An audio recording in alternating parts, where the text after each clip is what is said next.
Coming to you live from Stuart, Florida, the greatest little town in the world, it's the award-winning, critically acclaimed Get Up and Go show on AM 1450 WSTU. You're invited to call the show anytime at 772-220-9788. And now, broadcasting live from their palatial studios, here are your hosts, Evan and Bonnie. And a top of the Tuesday morning to you and yours on this July 6, 2021. Are you ready, kid? Yeah, we're about ready for you. Today's broadcast is being simulcast in broken English. Oh, broken English. Okay, so fix it. If you want to feel funky, feel free. That's right. We feel funky and we will feel free. Just fix the broken English. 6:07 on the Get Up and Go show with Evan and Bonnie. Mr. Clock, would you certify? It's now 6:07 a.m. That's right, 6:07 a.m. and it's a Tuesday morning. We're off and running, and there was no rain this morning, so I was very happy about that, Bonnie. No rain, I know. And we were probably expecting a few rain bands here and there. We missed a tornado, too. There was some tornadic activity over in the, I think it was, I want to say Clearmont area. Oh, that's way up in Orlando area. Actually, this was branching on Palm Beach County, West Palm Beach County, heading into Hendry County, and kind of going in the middle of the state where there was like a. But where's Clearmont at? Isn't Clearmont up in the Orlando area? I think I have the name of that, the city of that sea. I think I have the wrong name of it. Oh, okay. But when I was watching the meteorologist this morning, she was explaining that there was some kind of a tornado watch, and it was for the western part of Palm Beach County. And branching right into Hendry County, in that area. Okay. To the south of us. It was way to the south of us. Oh, okay. Yeah, Hendry's out west. That's where is that? What's the name of that town that's out there? South Bay. Evan, I wish I knew. Yeah. What one of those, right? Now that bothers me. I have to Google it. Google it and be stepping outside this morning was like, good gosh, it was like stepping into a sauna room. I was, really? The humidity is so high. I'm like questioning, did somebody throw some water on those hot rocks? The sweetest town in America is in Hendry County, and it's Clewiston. That's what it is. That's the C word I was trying to think of. And yes. Clearmont was coming out of my mouth. Clewiston. It was the Clewiston area. Okay. And that tornado watch was lifting at 4:45. Oh, okay. So it looks like they're no longer under it. Okay. But it's just like tropical winds just kind of stirring up some hairy situations. Yeah, we had a deluge at our house last night. I want to say probably... right around 6:00, the heavens opened up. The heavens did? Yeah, the heavens opened up, and I needed to put water in my pool, so the heavens opened up, and it filled my pool back up to where it needed to be, courtesy of Mother Nature. Oh, no kidding. And boy, did it pour. Man, we had a light show. I thought 4th of July was happening all over again. Just like all over again. Isn't it fascinating what Mother Nature can do for you? Mm-hmm. It's not nice to fool Mother Nature. No. And, she or he can draw some very beautiful, colorful pictures sometimes.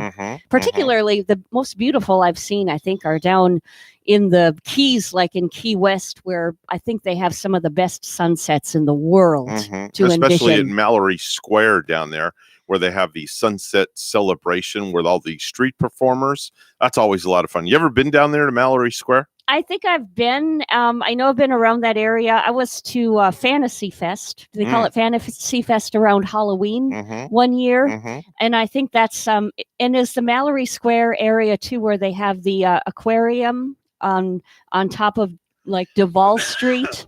I'm not sure where that is. Okay, and there's like a great restaurant there too called the Rooftop. Well, you got that and Sloppy Joe's, of course. Sloppy Joe's is the staple down there, so to speak. Oh yeah. You got to do that Duval crawl sort of thing. That's after you've had too much to drink at Sloppy Joe's. Yeah. Then you'll be crawling right down Duval. Or actually, it's not only Sloppy Joe's, but you stop into each and every pub and restaurant along Duval Street and have a drink. And by the time you make it up to the aquarium, Mhm. then your You'll pants wanna are on fire for yeah, sure. Yeah, you'll want to jump in and swim with the fish.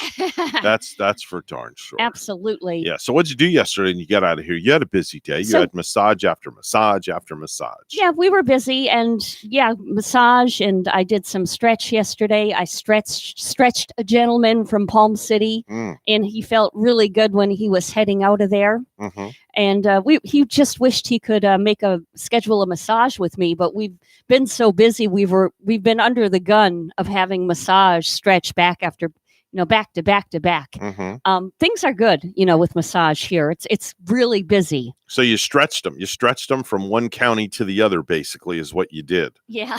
Wow. Got him all limber, Wow. when he walked out of there. He was Feeling better?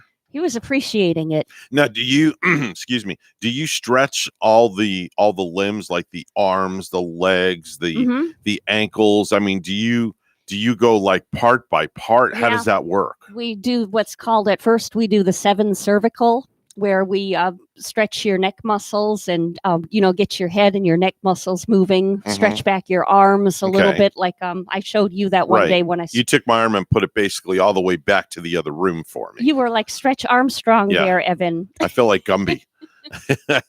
Gumby, yeah. I felt like Gumby when you took that arm and you just kind of brought it way back there. I'm like, wow, I didn't know I could go that far. And you got to be like really careful when you stretch new people, or people that you don't have in your books, in your charts, in your notes, Mhm. because you got to really be careful about what their range of motion is. Also, you keep a chart on all your clients? You call you them really? You call them like soap notes. Soap notes? Yeah, they called them soap notes when I went to massage school. Oh, okay. And they're notes that you take for clients, and particularly if that client is going to come back to you, so that, because you don't always remember everybody. Sometimes you work on so many people. So how do you organize your soap notes? Do you organize it by, so in other words, it's like, what is it, like an index card that goes in a box Yeah, that you have? It's updated today with an iPad. We each have an individual iPad that Okay. we work with, and we sign in with our name. Okay. And then we look at so if I have a client coming in, say if you were coming in to see me and I had seen you like 2 weeks ago, Right, you'd pull me up. or a month ago, I can look, hey, Evan 9 has a good range of motion, handles the stretch quite well. Mhm. He does some stretching of his own at home. Mhm. Just little notes for yourself to Now, kind what of remember. happens if the client that you did 2 weeks ago comes in and he gets another massage therapist? Does that massage therapist have access to your notes? Absolutely. Ah, Yeah. okay. So So it's universal. there's a little bit of history going. So, Okay. another massage therapist will look at my notes and see, here's what Bonnie did. Okay. And here's what the client might like maybe getting a Ah. massage. I write in, like, maybe if that client likes heat on his or her table, Mhm. or maybe not heat on the table, no heat Mhm. at all. Ah, That way you can, have things ready okay. and have things acclimated nicely for your All client. right. Baseball is back this week at Clover Park, Bonnie. So we're going to be back in action starting tonight all the way through Sunday afternoon. Yes, Tuesday, Wednesday, Thursday, Friday, Saturday, and Sunday. I do believe we're playing the Fort Myers Mighty Muscles, Really? formerly known as the Fort Myers Miracle. I remember them being the Fort Myers Miracle. Mhm. Now they're the Mighty Muscles. I wonder why they changed their name to this. Don't know.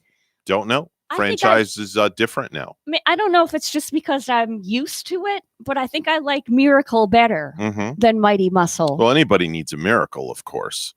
No pun intended. They're going there. to need a miracle to beat Yeah. the St. Lucie Mets. Pretty much. Yes. So the Mets are playing today all the way through Sunday. Yes, all the way through Sunday. Tonight's Silver Slugger night, which means that if you're a member of the Silver Sluggers Club, you get a free hot dog when you come in the stadium. And we do a lot of special things with the Silver Sluggers. We play games with the Silver Sluggers. Oh. And from what I have heard, rumor has it, now I don't know how true this is, Yeah. but Marty Jacobson's going to be on site tonight Oh, he at is? Clover Park with his Seniors Oh. versus Crime brochures to hand out. I do believe he's going to be there. So maybe you'll be able to hang out with Marty for a little while, Evan. Well, just for a little bit. I only go in for a couple of hours to get things going. Yeah. And make sure that everything is running smoothly right up till first pitch. And then I go home because I do not announce on Silver Sluggers night. Not that they don't want me to. It's just I'm off on Tuesday evenings. That's my night off. That's your time off. Well, everybody needs a little bit of time off once in a while. Even you do in your so busy schedule. Yep. And then Wednesday we play at 12 noon. It's a 12 noon game. Thursday is the world famous dollar night. So that means you get $1 hot dog, $1 beer, $1 soda, $1 popcorn on Thursday night. And then Friday night is Clutch's Kids Crew night along with Saturday. And it's our Military Appreciation Week. Yes, Military Appreciation Week, because we were not at Clover Park for 4th of July.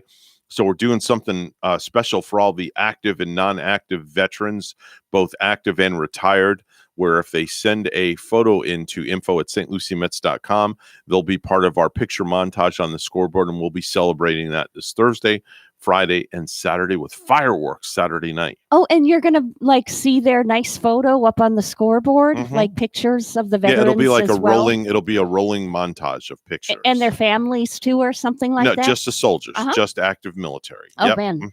It's seriously, it's a busy week for all involved at Clover Park this week. It sounds it's going to be busy. Really busy. And, it's exciting to know too that there's a Wednesday noon game. Tomorrow. Should be exciting. Hopefully the weather holds out with the storm that's coming on the West Coast coming across. We got some of those feeder bands, like I said last night. So we felt it a little bit, but hopefully everything will be okay at the stadium. Yeah, we were expecting a lot more rain, weren't we? I mean, by the start, on Monday, when the meteorologist was saying, we're going to definitely feel the rain, but I was expecting maybe some more rain even. Well, you said it did rain pretty hard in your neighborhood. It rained pretty hard in my neighborhood. But see, what I don't understand, and I think they do this for a reason, and I'm not singling out any meteorologist at all, but I just think they get on the air and they kind of, sometimes they over-exaggerate a little bit and they scare the bejesus out of you.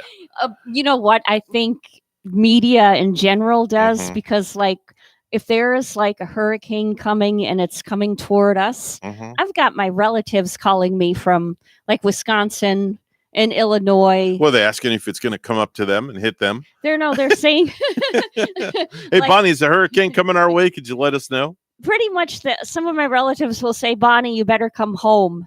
And meaning coming home is, going up to northern Wisconsin where you're just out of the hurricane. Or they'll say, Bonnie, you better get out of there. Does Wisconsin ever get hurricanes or tornadoes or tornado activity? Like that? Yeah, tornado. Does it really? Yeah, in fact, I know this sounds like a really far-fetched story, but okay, so the small town that I grew up in, it's called Upson, Wisconsin. Okay. We have a post office. Okay. So back in the... I would hope so. You got to get the mail delivered. So the post office is this house. Okay. So there was word back in the 1920s, this terrible tornado came storming through the town and lifted the house right up in the air and turned it around. So when we would go to the post office, my mom would say, do you know that this front door used to be the back door? Yeah. So you're going backwards. True. I mean, a true story. Just lifted this flipped house it around right out of the foundation. Wow. Flipped it. Yeah, in the house. So is it that way today? Yeah, the house is still it's backwards. Backwards. Are you serious? Today, yeah. So how do you get in? You got to go around. Well, you can't go around back of the house because the back is now the front. No, you can go in the front door and the back door. It has a front door and a back door. It's just that the front and the back, I guess, had been flipped around. And, I wouldn't be able to notice that anything was awry or anything changed with it. I'm going to have to get on a plane and go see this. The way I've always seen it. Maybe when I'm up there again, I'll take a picture of it. Yeah, I'd like to see that. Next time you go to Wisconsin, please send a picture back home. Yeah. Of a post office that was lifted off the foundation, 180-degree turn and set right back down. Wow. That's It's amazing. It is. It's pretty amazing. I'm shocked. Could you imagine being in the house? If it would feel like it would be Cooking like breakfast and you get lifted up and you're turned around and you just continue cooking. Your eggs get flipped automatically for you. like Dorothy in the Wizard of Oz too, Yeah. and the house would be flipping around, and all of Really? a sudden you'd see the window, and you'd see the Wicked Witch flying across on her broomstick. Well, you know what they say. There's no place like home. 6:21 right now on the Get Up and Go show. It's time for news brought to you by Florida Blue, your local Blue Cross Blue Shield, helping families take control of their health for more than 75 years. Here's Bonnie with the headlines. Well, thank you, Evan. And Tropical Storm Elsa is on the march. The system is just south-southwest of Key West after hitting Cuba yesterday. The storm is moving to the north-northwest and will pass by the Keys today and move along Florida's west coast before likely making landfall early tomorrow. Governor Ron DeSantis says that residents north of Tampa should prepare but shouldn't have to leave their homes. And the Keys and the entire west coast of Florida are under a tropical storm warning.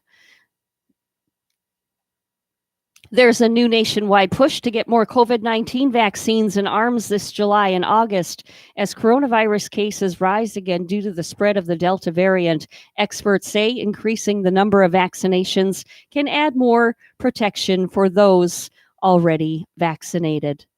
The long-awaited Seaside Cafe at Stewart Beach tentatively is set to open July 23 for breakfast, lunch, and drinks. It originally was open 3 months ago.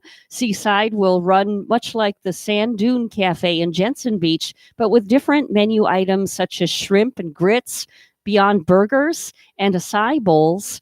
Drinks at the bar will be limited to beer, wine, and seltzers.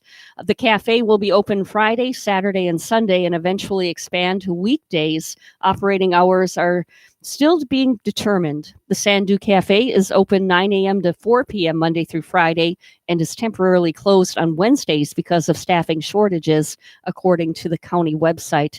Completion of the waterfront eatery originally was slated for April, but delays with permits, contractors, and finding staff pushed back the opening. The $3 million project included the cafe,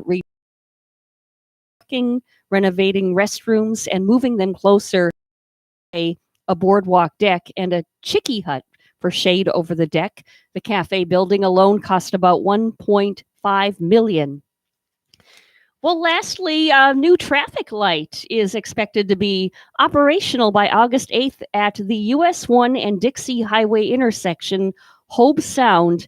This is deemed one of the most unsafe in Martin County. The junction was the fifth most dangerous from 2016 to 2018, with 18 crashes, according to the county's crash surveillance support report, prompting local officials to seek a solution. The intersection remained among those with the highest crash severity from 2018 to 2020, said County Engineer Lisa Weischer was not in the top 5. Since July 2018, there have been 13 crashes, none of which were fatal. Engineers attributed the frequency of accidents to drivers westbound on Southeast Dixie Highway having to cross US 1's northbound lane when turning left to head south. The new traffic light will allow motorists to safely make a left turn, according to Weischer. Josh Anderson jumped back into the play, and the Montreal Canadiens killed Tampa Bay's chance for a Stanley Cup sweep.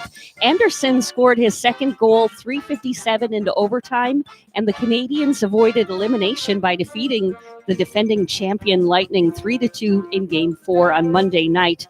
Carey Price stopped 32 shots for Montreal, and rookie defenseman Alexander Romanov also scored. The series shifts to Tampa Bay for Game 5 tomorrow night at 8. News time is 6:25. We'll have weather and traffic together next.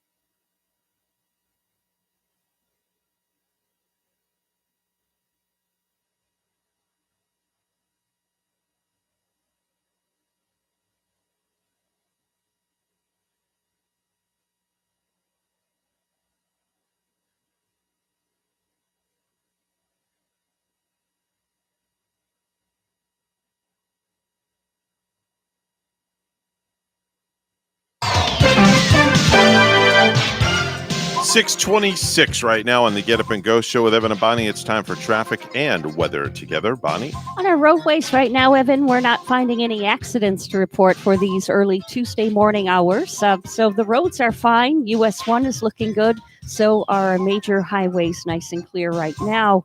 And that's your latest look at traffic. It's a clear sky, too, in Stewart, and 81. It's 66 in Lakeville, Minnesota. Here's our forecast at WPTV. This morning along the Treasure Coast, temperatures in the mid to upper 70s under mostly cloudy skies and some quick downpours for the morning commute. This afternoon, highs in the mid 80s, cloudy skies throughout the day with numerous showers and storms possible as Tropical Storm Elsa moves into the Gulf of Mexico. Gusty winds, heavy rainfall, and a quick tornado possible throughout the day today. We're under a 2 out of 5 threat for severe weather. Make sure you download our WPTV app for the very latest weather alerts.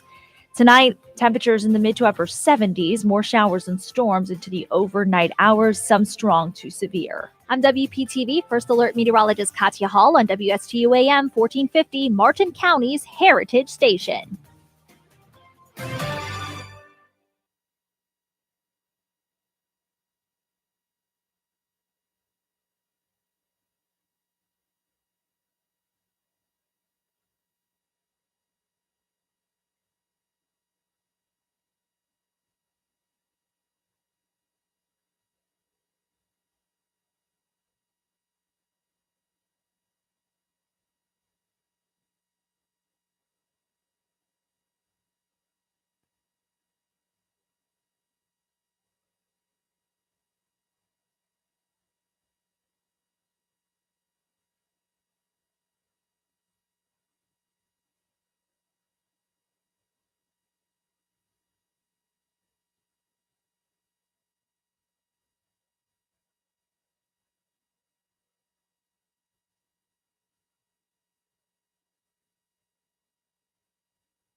If you have a suggestion for the show, we would love to hear from you. Send us an email to WSTUmorningshow@gmail.com. Now let's get back to the Get Up and Go show. Here's Evan and Bonnie. It is 6:30 straight up right now, or should I say straight down, since the big hand is pointing down on the Get Up and Go show with Evan and Bonnie, and it's time to do viral videos.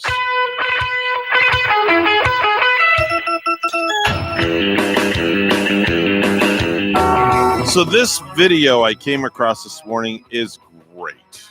It is amazing. This happened in Oregon back in April, and it's just now making the rounds on social media. Neighbors alerted a man that a fire was approaching his house. Now, he was 8 miles away, but his wife was home sleeping, so he called the intercom system while he was 8 miles away to warn his wife. Now, he's not home, Bonnie, at all. But not home at all. He probably wants to do anything he can to warn her. Right. This fire is coming. So the video shows the interior of the house, and you hear the guy screaming to get his wife up. Listen. Sarah, get out of the house! Sarah, wake up!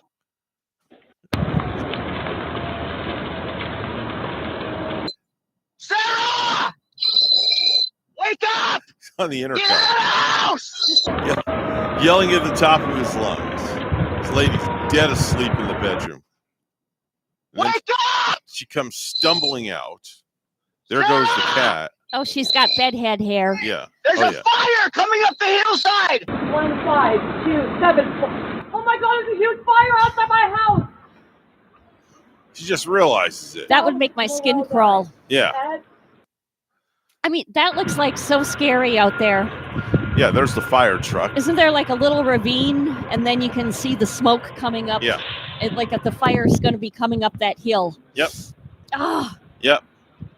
But I mean, how'd you like to get woken up to that? well, I'm glad that I would have a husband that would care enough to wake me up Yeah. like that. Yeah, he man. was really driving it home like, wake up, there's a fire. I'm Yeah. surprised of the smell of the smoke when, wake her up anyway. I don't know. It really depends because I mean, they could have had their windows shut and their air conditioning on, and nothing seeps in, and Yeah. you really don't know exactly what's going on. Or she could be like this really deep sleeper. Yeah. I mean, we don't know. But that fire, Evan, just Mhm. looks too close and Yeah, too it was too close uncomfortable for comfort. for me. It reminds me of the one, what other fire spooked me too? We were traveling up I-95 toward Palm Bay like a couple of years ago. Maybe it Uh-huh. was last year, Right. but there was a fire out there in the forest, not too far from the side of the road. One of those little forest fires. Mhm. I don't know if it was a controlled burn going on wow. or what, but it was close enough to where it was scary because it's like I saw the flame, Mhm. And so close to the highway. Thomas just checked in on our Facebook page in New England. Says it's 68 degrees and cloudy in New England. 68 and cloudy in New England. Oh, over in Boston? Yeah. Oh. Yeah, wherever he is, where they make the world's best clam chowder in New England. Oh, now you got me hungry for some There of you that. go. There you go. I'll have to get some from Panera Bread or something today. A mom recently filmed the family's babysitter singing Part of Your World from Disney's The Little Mermaid. And this girl is phenomenal. She didn't know she was being filmed, but gave the mom approval to post the video online. Aw. It's racked up 12 million views Wow. on TikTok. Could you imagine if people would have to give her $1 for every view? Unbelievable. Let's listen. This is our baby.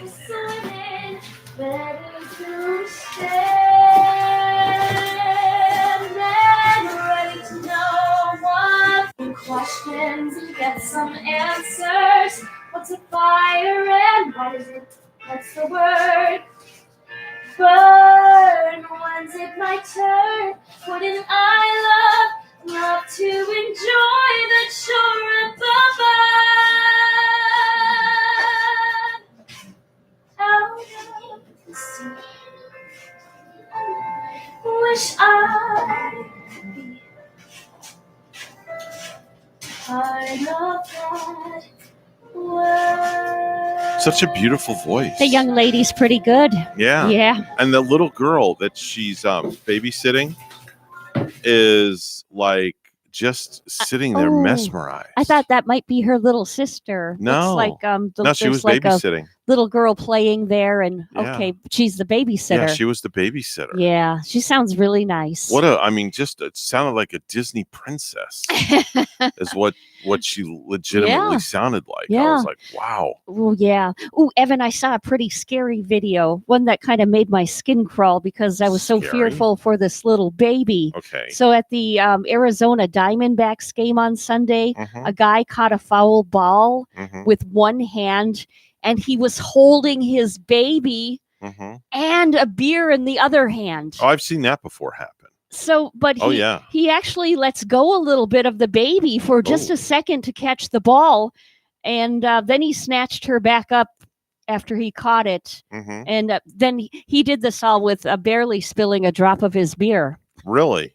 So he's Wow. either your hero or your zero for holding that baby and that bobbling brings that me baby like that. That brings me back to a couple of years ago at Clover Park when it was either First Data Field or Tradition Field. It was a spring training game, and you know how in right field we have the hill, Yeah, the grassy hill. Yeah. Well, there was a home run hit out in the hill, and the guy was holding the like the 4-wheel wagon that the child was in, and he let go of the wagon to go get the foul ball that was in the air to try to catch it, and the wagon just went down the hill. And this was caught on national television. Oh my gosh. Was that like a little baby in the wagon or like a toddler? I don't remember. Maybe? I think it was a toddler. Oh gosh. But this made national news. Yeah. And I was like, wow, okay, this is some serious stuff. I hope everything turned out okay and like the child didn't get hurt or anything. I don't think the child got hurt or anything. Just like this one with the Arizona Diamondbacks game too. I'm glad that this little baby is okay. I've seen that happen more times than one, though. The dads or the moms will be holding the child, and they'll go for the foul ball with the child in one arm and the beer, and free up the other hand, and they'll catch it or something like that. And it brings to mind was it the alligator hunter or who was that guy that got killed by a stingray? I can't remember who it is. Can't remember his name right now, but I'll. Oh, the guy from Australia. Yes. Irwin. His last name, Steve Irwin. You're yes, right. Yes. Just him dangling that baby above that alligator. Yeah. In scenes like, and Michael Jackson dangling. Balcony. Yes. Oh God. Oh, those images. On average, Bonnie, that men will get a new belt every 2 years. Every 2 years? Yeah, every 2 years. That sounds about right. Does that sound about right? Yeah, that sounds about right for me too. Where mine, I buy one every 1 or 2 years. I get the wear and tear after so long. Did you know that 17 Big Macs are sold every second throughout the world? Gee. So there's go 17. Yeah. There goes and another 17. Can you believe and another it? 17. So there's 68 Big Macs that were sold in 4 seconds. Yeah. Wow. And that's a lot of food. And we're sitting right here wondering who's eating Big Macs this early. Well, you figure you go halfway around the world and it's lunchtime over there, or it's dinner time. It's 6 o'clock. You're right. Or if you go to Israel is 7 hours ahead of us. Do they got McDonald's in Israel? It's 1 o'clock in the afternoon in Israel. Of course they do. McDonald's is a worldwide brand. Yeah. So it's all over the place. But I don't know if I wonder if they have a McDonald's like in every country going on. I'm not sure if every here's a question that you can ask Google, Bonnie. Yep. Is McDonald's available in every country in the world? And see what you come up with. And while you're looking at that, I'll let you know that did you know that 25% of people taking their shoes off at work to relax? Twice as many women do that than men. Oh, so man. 25% of people take their shoes off at work to relax. Really? Yeah. Hope they don't have stinky socks. I don't ever remember you taking your shoes off here, Evan. Never, ever, ever. Every once in a while. And just recently, I started wearing Crocs every now and then. Oh, they're so comfortable, but aren't they? I wear socks with my Crocs because the cardinal sin, my kids taught me this, you never wear Crocs without socks. Yeah, because then your Crocs can get kind of stinky, right? Well, it's not so much as that. If your feet get wet or something like that, you're going to be slushing around in your Crocs. Ah, yeah. And there's no grip at all. Oh, right. So, it's slippery. Yeah, slippery inside there. Yeah, I love it when Jaden wears his Crocs like to my house because, they're so easy to get on and off when we go to the pool or go to the beach. McDonald's may seem to be everywhere, but there are still 105 countries without the fast food giant. From Ghana to Jamaica to Yemen. Okay. The company has 34,480 restaurants in 119 countries. That's amazing. Amazing stats. Hi, good morning. You're on the air. Hey, it's Thomas from Connecticut. Hey, wow. How's the clam chowder up your way? Clam chowder is always good in New England because we're a coastal a coastal state, I went to a restaurant recently in Fort Pierce, and I'm a very big connoisseur of clam chowder. My clam chowder has to be perfect. So in other words, by that I mean, Thomas, if you serve me a bowl of clam chowder and it's like water, you can take it back. And I've gone to many a restaurant that has done that before. So recently, I went to a restaurant in Fort Pierce and I ordered some clam chowder. I have to say, probably the best clam chowder I've ever had in my entire lifetime. Can you name the restaurant? Yeah, for it's us? called Krabby's. Krabby. I've heard of that. I've heard of that. The texture, I would give a 9 3/4. The thickness, a 9 3/4. The taste, a 9 3/4. I give it an overall 9 3/4 because nothing's ever a perfect 10. Wow. What kind of clam chowder are you talking about? There are many kinds, The New England, the white stuff. Okay, made with cream and butter. And Yes. Yes, it was very creamy. It was thick, but it wasn't pasty thick. You know how you order clam chowder sometimes and it's like paste? It's like pasted together, yeah, right? it's like grits. Well, I'll tell you what happens there. Some chefs actually use flour to thicken that. Right. And if it sits keeping warm in the restaurant too long, a lot of the moisture comes out and then it thickens up and it's like school paste. Wow. That's like where Chef Ramsay would go in and he would say, you got to make this fresh every day. Yeah. You can't have it sitting around for a day or two. Yeah, it was really good. I mean, it had just the right amount of potatoes, just the right amount of clams. Wow. I didn't have to dig in the bottom for the clams or anything like that. Because you know how when you order clam chowder, you hardly ever get any clams in there either.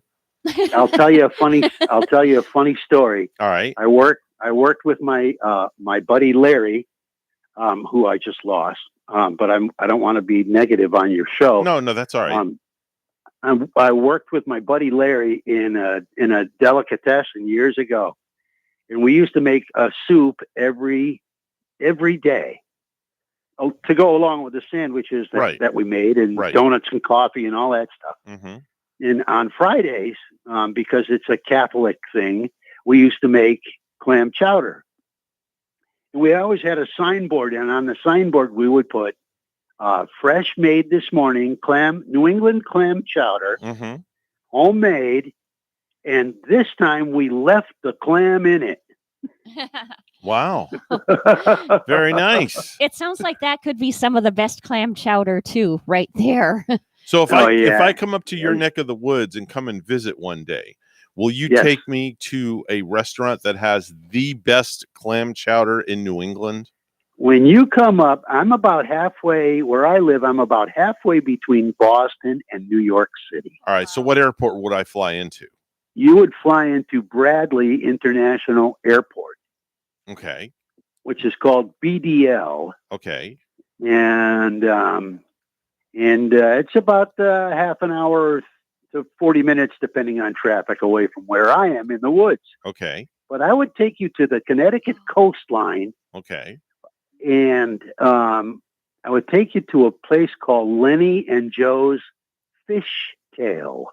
Oh, okay. And it's look it up, Lenny and Joe's Fish Tail, and its tail is Tale. Okay. So it's a storied, historic restaurant. You literally can walk to the water from where the restaurant is. It sounds like really interesting. It's beautiful. It's very nautical. They sell T-shirts. I got it. I'm looking at it. You got Lenny and Joe's? Yeah. Is it in Westbrook or Madison? I was going to say there's two restaurants. One is just a restaurant. The other one is a restaurant with a full bar. Okay. So it's more of an adult kind of place. Okay. And food is surprisingly inexpensive there, considering it's Connecticut and it's the coastline. Okay. You know what else is along the Connecticut coast? Is Mystic Pizza. Really? Like the Mystic Pizza where Julia Roberts was in the movie? Exactly right. Oh. All right, I'm hooked. I'm looking I'm looking at the menu. I'm hooked. Order me the lunch sautéed shrimp for $14.99 and I'll be there. Oh, okay. You want me to? I'll call them ahead. Wow, they got lobster bisque, fresh clam chowder. There's the clam chowder right there. There's a seafarer's platter, which has fresh white cod It has clams. It has mussels. It has scallops, all on a gigantic bed of French fries. And you put yourself behind that platter with a couple of beers, and it is heaven on a plate. I'm looking at the fried scallop salad. That looks fantastic. That does look really good. So do they go catch the fish fresh right in the ocean right there up in Connecticut? The ocean right near Westport, near Westbrook, is what's called Long Island Sound. It's the body of water between Connecticut and the Hamptons of New York. There's two peninsulas. Connecticut is, if you look at the map, you can see Connecticut goes over and butts up to Rhode Island. And then there's a body of water south of us.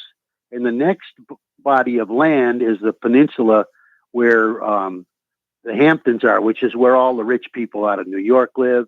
Billy Joel has a house. Wow. Billy Joel has a house there. Yeah. A lot of the executives from the big companies in NYC, you know. Wow. Did you ever go to a party there, Tom?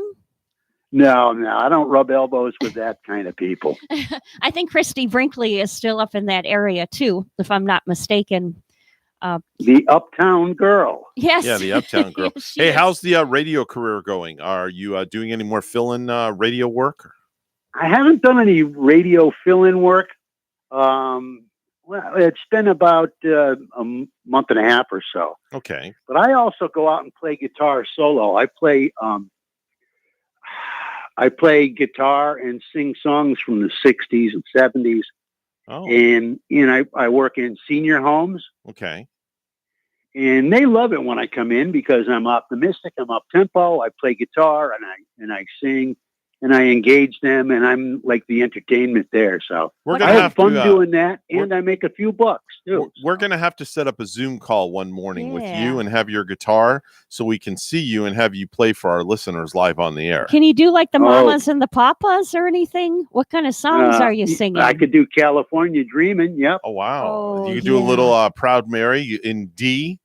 I could probably work that up. Why, you want to sing that? Oh, I would sing in a heartbeat. Left a good job in the city, baby. Let me tell you. Hey, man, we got to get running. We got to get to news. Thank you so much for calling. We always appreciate when you give us a call and an update from the New England area. I just want to say one special thing to Bonnie. Okay. It was your polka dots that originally attracted me, and you have them on today. So thank you. Oh, you're welcome. And you know, it's funny. I just bought a new summer top with polka dots yesterday that I might be sporting here in the next day or two. Are you continuing the tradition? Are you friends with her on Facebook? Yeah, I am. Very good. Very good. So am I. And a lot of other people are as well. All right. Listen, we'll talk to you real soon. God bless and you have a great day. All right, guys. All right. Take care now. Bye-bye. 6:49 on the Get Up and Go show. It's time for news. Once again, it's all brought to you this time by St. Lucie Jewelry and Coin. For the best deals in town on any type of precious metals, it's St. Lucie Jewelry and Coin. Here's Bonnie with the headlines. Thank you, Evan. Tropical storm Elsa is on the march. The system is just southwest of Key West after hitting Cuba yesterday. The storm is moving to the northwest and will pass by the Keys today and move along Florida's west coast before likely making landfall early tomorrow. Governor Ron DeSantis says residents north of Tampa should prepare but shouldn't have to leave their homes. We don't anticipate the need for any type of widespread evacuations based on this storm. It's going to be a strong tropical storm. The Keys and the entire west coast of Florida are under a tropical storm warning. Tropical storm Elsa is already making its presence known in South Florida. The storm's feeder bands are to blame for over 1,000 power outages last night in Miami-Dade and Broward counties. And Elsa is drenching Florida. WPTV's Todd Wilson has more. Tropical storm Elsa is nearly here, the first significant storm of the season to focus on Florida, and the system's bringing the threat of drenching downpours. It's the first storm to affect us this year, correct? I've lived in South Florida for many, many, many decades. I hope this is all we get. Elsa hit the southern coast of Cuba this afternoon. Now the tropical storm is pushing to the north and likely into the Gulf, but South Florida could feel some of the effects. I think it's going to miss us. Don't think it'll be too bad. Feeling good, given that, with the tracking of Elsa, we see us going up the West Coast with the, essentially the rain and stuff coming over to our side. I think we'll be fine. While it's not clear just yet how strong the wind gusts will get across our area, the rain definitely could add up in some parts quickly. It is what it is, and you just prepare accordingly and listen to Steve Weigel and everybody else and do what they tell us. In Palm Beach County, Todd Wilson, WPTV News Channel 5. There's a new nationwide push to get more COVID-19 vaccines in arms this July and August. As coronavirus cases rise again due to the spread of the Delta variant, experts say increasing the number of vaccinations can add more protection for those already vaccinated. WPTV's Michelle Quesada takes a closer look and has this. Over the last few weeks, Florida has seen a downward trend of vaccines being administered and an uptick in COVID-19 cases. And local doctors say 99% of the positive COVID-19 cases they're seeing are coming from unvaccinated adults. A long way from home, Fabrice Lupo of France is visiting West Palm Beach with his family from Colombia. And their first order of business before pleasure. As soon as we arrived, we went to a pharmacy and we just got our first dose, so it was great. Playing it safe and wearing his mask until he's fully vaccinated.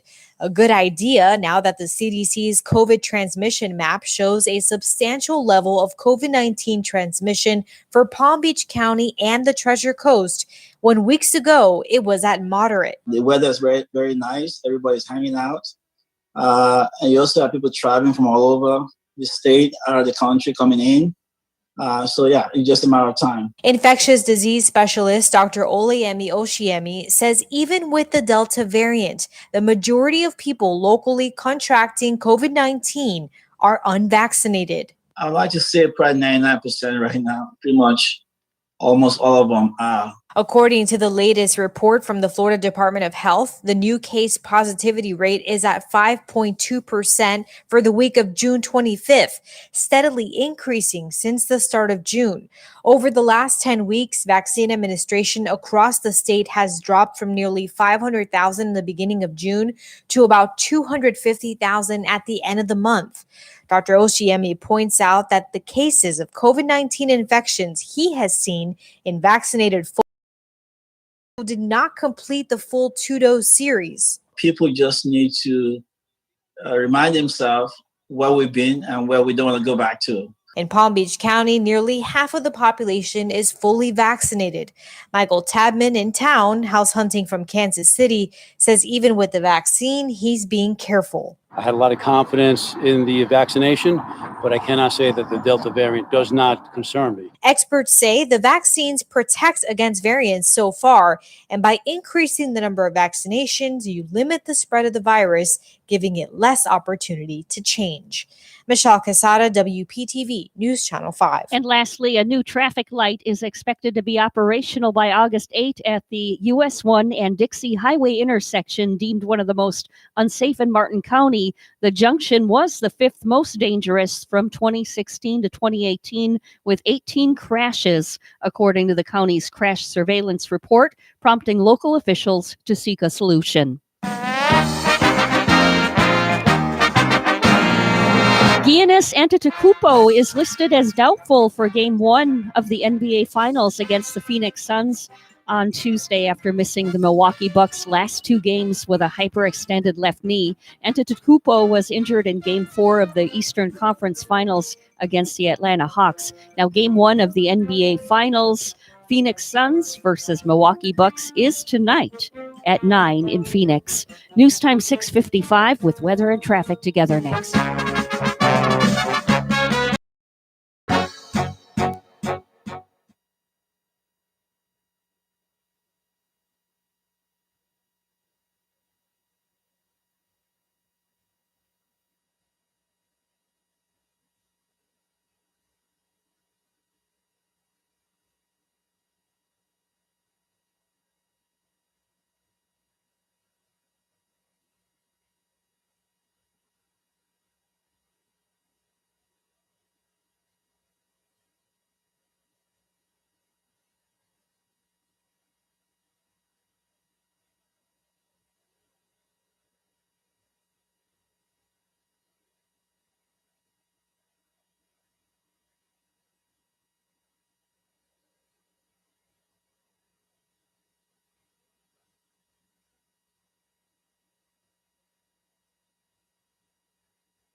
6:56 right now on the Get Up and Go show with Evan and Bonnie. It's time for traffic and weather together. Bonnie? It's a nice traffic report this morning, Evan. On our roads, nice and clear throughout Martin County, throughout St. Lucie County. It's looking like a good ride.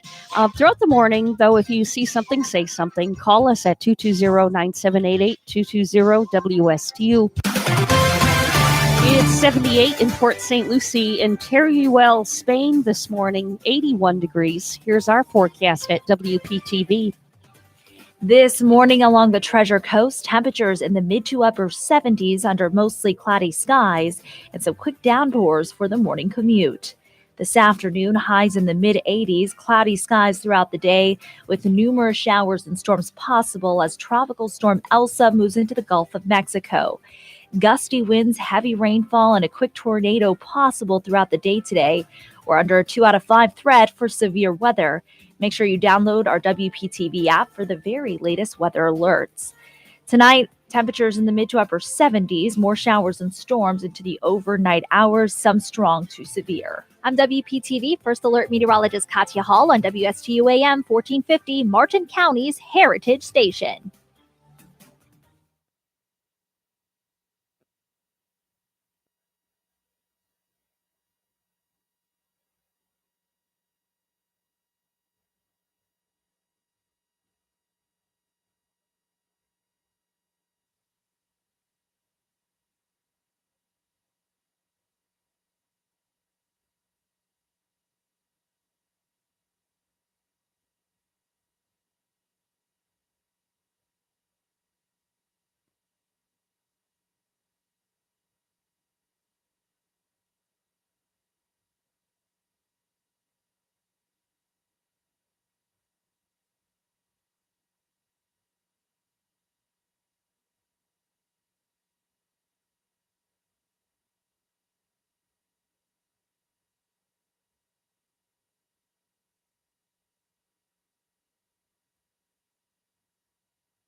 If you have a suggestion for the show, we would love to hear from you. Send us an email to WSTUmorningshow@gmail.com. Now let's get back to the Get Up and Go show. Here's Evan and Bonnie. It's coming up on 7 o'clock right now, right here at WSTU Stewart, Martin County's Heritage Station.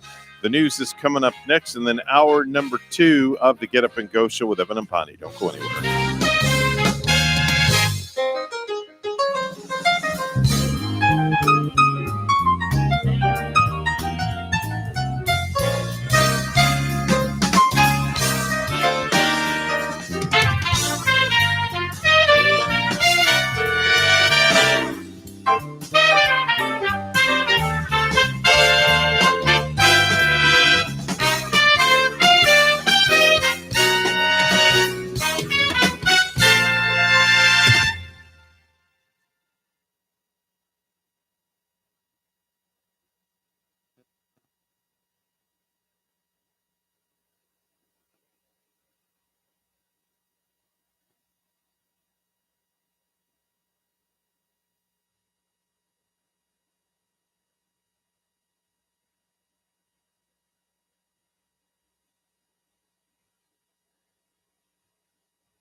Coming to you live from Stuart, Florida, the greatest little town in the world, it's the award-winning, critically acclaimed Get Up and Go show on AM 1450 WSTU. You're invited to call the show anytime at 772-220-9788. And now, broadcasting live from their palatial studios, here are your hosts, Evan and Bonnie. Thank you very much, Madam Announcer. Hour number 2 for me and you on this July 6, 2021. I'm the king of goofing off. Well, I'm glad you're the king of goofing off. Which one of you has been eating all the Cheetos snacks? All right, let me check my hands. Yes, I have the orange dust. I am ready to be back on the air. I am bursting with all new provocative takes on things. Well, I'm glad you're bursting with all those provocative takes as I burst with the time that it's 7:07 right now. Mr. Clock, would you verify? It's now 7:07 a.m. That's right, 7:07 a.m. on the Get Up and Go show. And Bonnie, you were talking to me off the air, and if you don't want to discuss it on the air, that's perfectly fine. But I say you should just go for your gusto and do what you're going to do. You got to do it. You know, the dream is the dream. And when you dream about something a long time, just put your best foot forward, I guess, Right. and take a step in that direction And then toward it. just go for it. And we're not talking about Bonnie finally deciding to go to Blind Creek Beach either, folks. Okay. No, we're not talking about that. So just calm your pits down. Don't get too excited. That's not going to happen anytime soon. We're talking about her yellow prized banana on 4 wheels. Yes, the Mustang. Yep, we're going to take the first step or two in getting it renovated tomorrow. And so therefore a tow truck is going to come to my neighborhood. Everybody's going to see that big tow truck and the car being taken away. And the neighbors are going to clap and cheer and say, oh, there it goes. It's gone for good. Yeah. And no, I'm going to take it over to Tony and get the fuel pump in and get the car up and running tomorrow. Okay. So All right. I've been in contact with Tony, my awesome mechanic in my Hey, neighborhood. Tony, how you doing, Tony? He is marvelous, All you right. know. And he's going to fix you up. He's going to put the new fuel pump in. Yes. Probably put a set of tires on there. Probably. And then shell shock will happen when you get the bill. You know, he gives me that nice estimate beforehand. In Okay. fact, he did for the fuel pump. Right. And I've been saving up for that one too, and it's within reason. Okay. So, All right. he never gives me a really bad surprise. Okay. It's always very good when I go to Tony. That's a good thing. That's a good thing. Anybody with the name of Tony has got to be an honest mechanic. I mean, he is Italian, right? I think so. Okay. I'm pretty sure he is. Anthony. I don't Call even. him Anthony. I don't know his last name. I right. don't really know his last name, but You he's don't a- know your mechanic's last He's name? a nice family man. Okay. And I know I go back there off of Biltmore Street, in back of Bayshore Boulevard. What's the you name know. of his shop? Do you know? I want to say it's All Star Automotive. Okay. All Star is what I see on the sign there. Okay, very yeah, good. there, right there. Very good. We'll That's give what- him a shameless plug. No problem. Need a good mechanic? Go see Tony at All He's Star great. Automotive.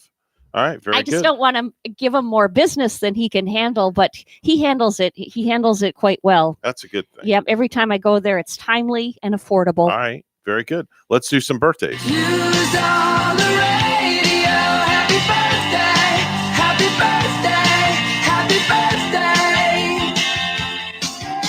All right, for July the 6th, 2021, it's time for birthdays, anniversaries back in the day. If you have somebody you want to wish a happy birthday to or happy anniversary, please give us a call. 220-9788-220-WSTU. Bonnie, what do you have for me? Happy birthday to this beautiful lady up in northern Wisconsin who's married to my wonderful cousin, Scotty. And I want to say a happy birthday going out to Kim Garo All this right. morning.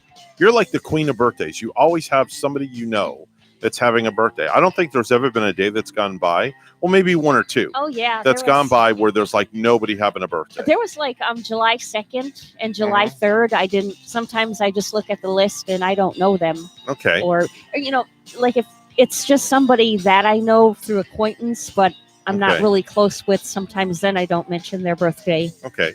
I don't All know right. if you know what I mean. I know I do. I it's- know what you mean. It's that Facebook I know thing. what you mean. I know what you mean. So, of course, we know Rachel's birthday is in, let me think here, 17 days. What is the date of her birthday? July 23rd. 23rd. July 23rd. Her birthday falls on Freaky Friday. Oh, she's lucky then, right?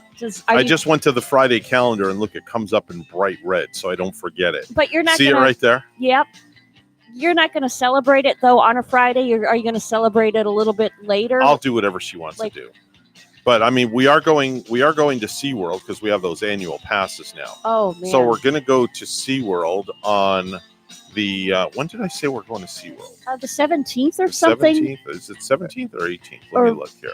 I thought 17th. No, the 18th. Yeah. Okay. We're going to SeaWorld on the 18th, and then I'm going back up to SeaWorld on the 31st. Wow. So, yeah. So her birthday like falls right in the middle of everything. Mhm. So I think maybe on her birthday, I'll just call her job live on the air and wish her a happy birthday. Going to send her some flowers too, or something She's like not that. a flower girl. No. No, she's not a flower kind of girl. She doesn't like all that kind of stuff. Oh man. She's not meticulous. Yeah, I know my Give her a steak dinner and she's happy. Oh yeah, it's delicious. Honestly. What's her favorite place to go for steak? you think?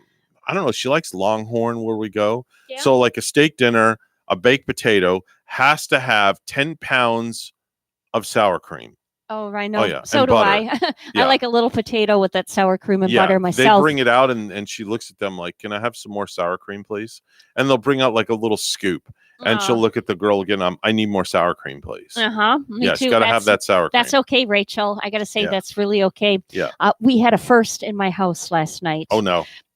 Gary being German and He's me, German? I never me knew being that. from northern Wisconsin. Okay. He being German, he never had a brat. What? A bratwurst. And he's German? Yeah.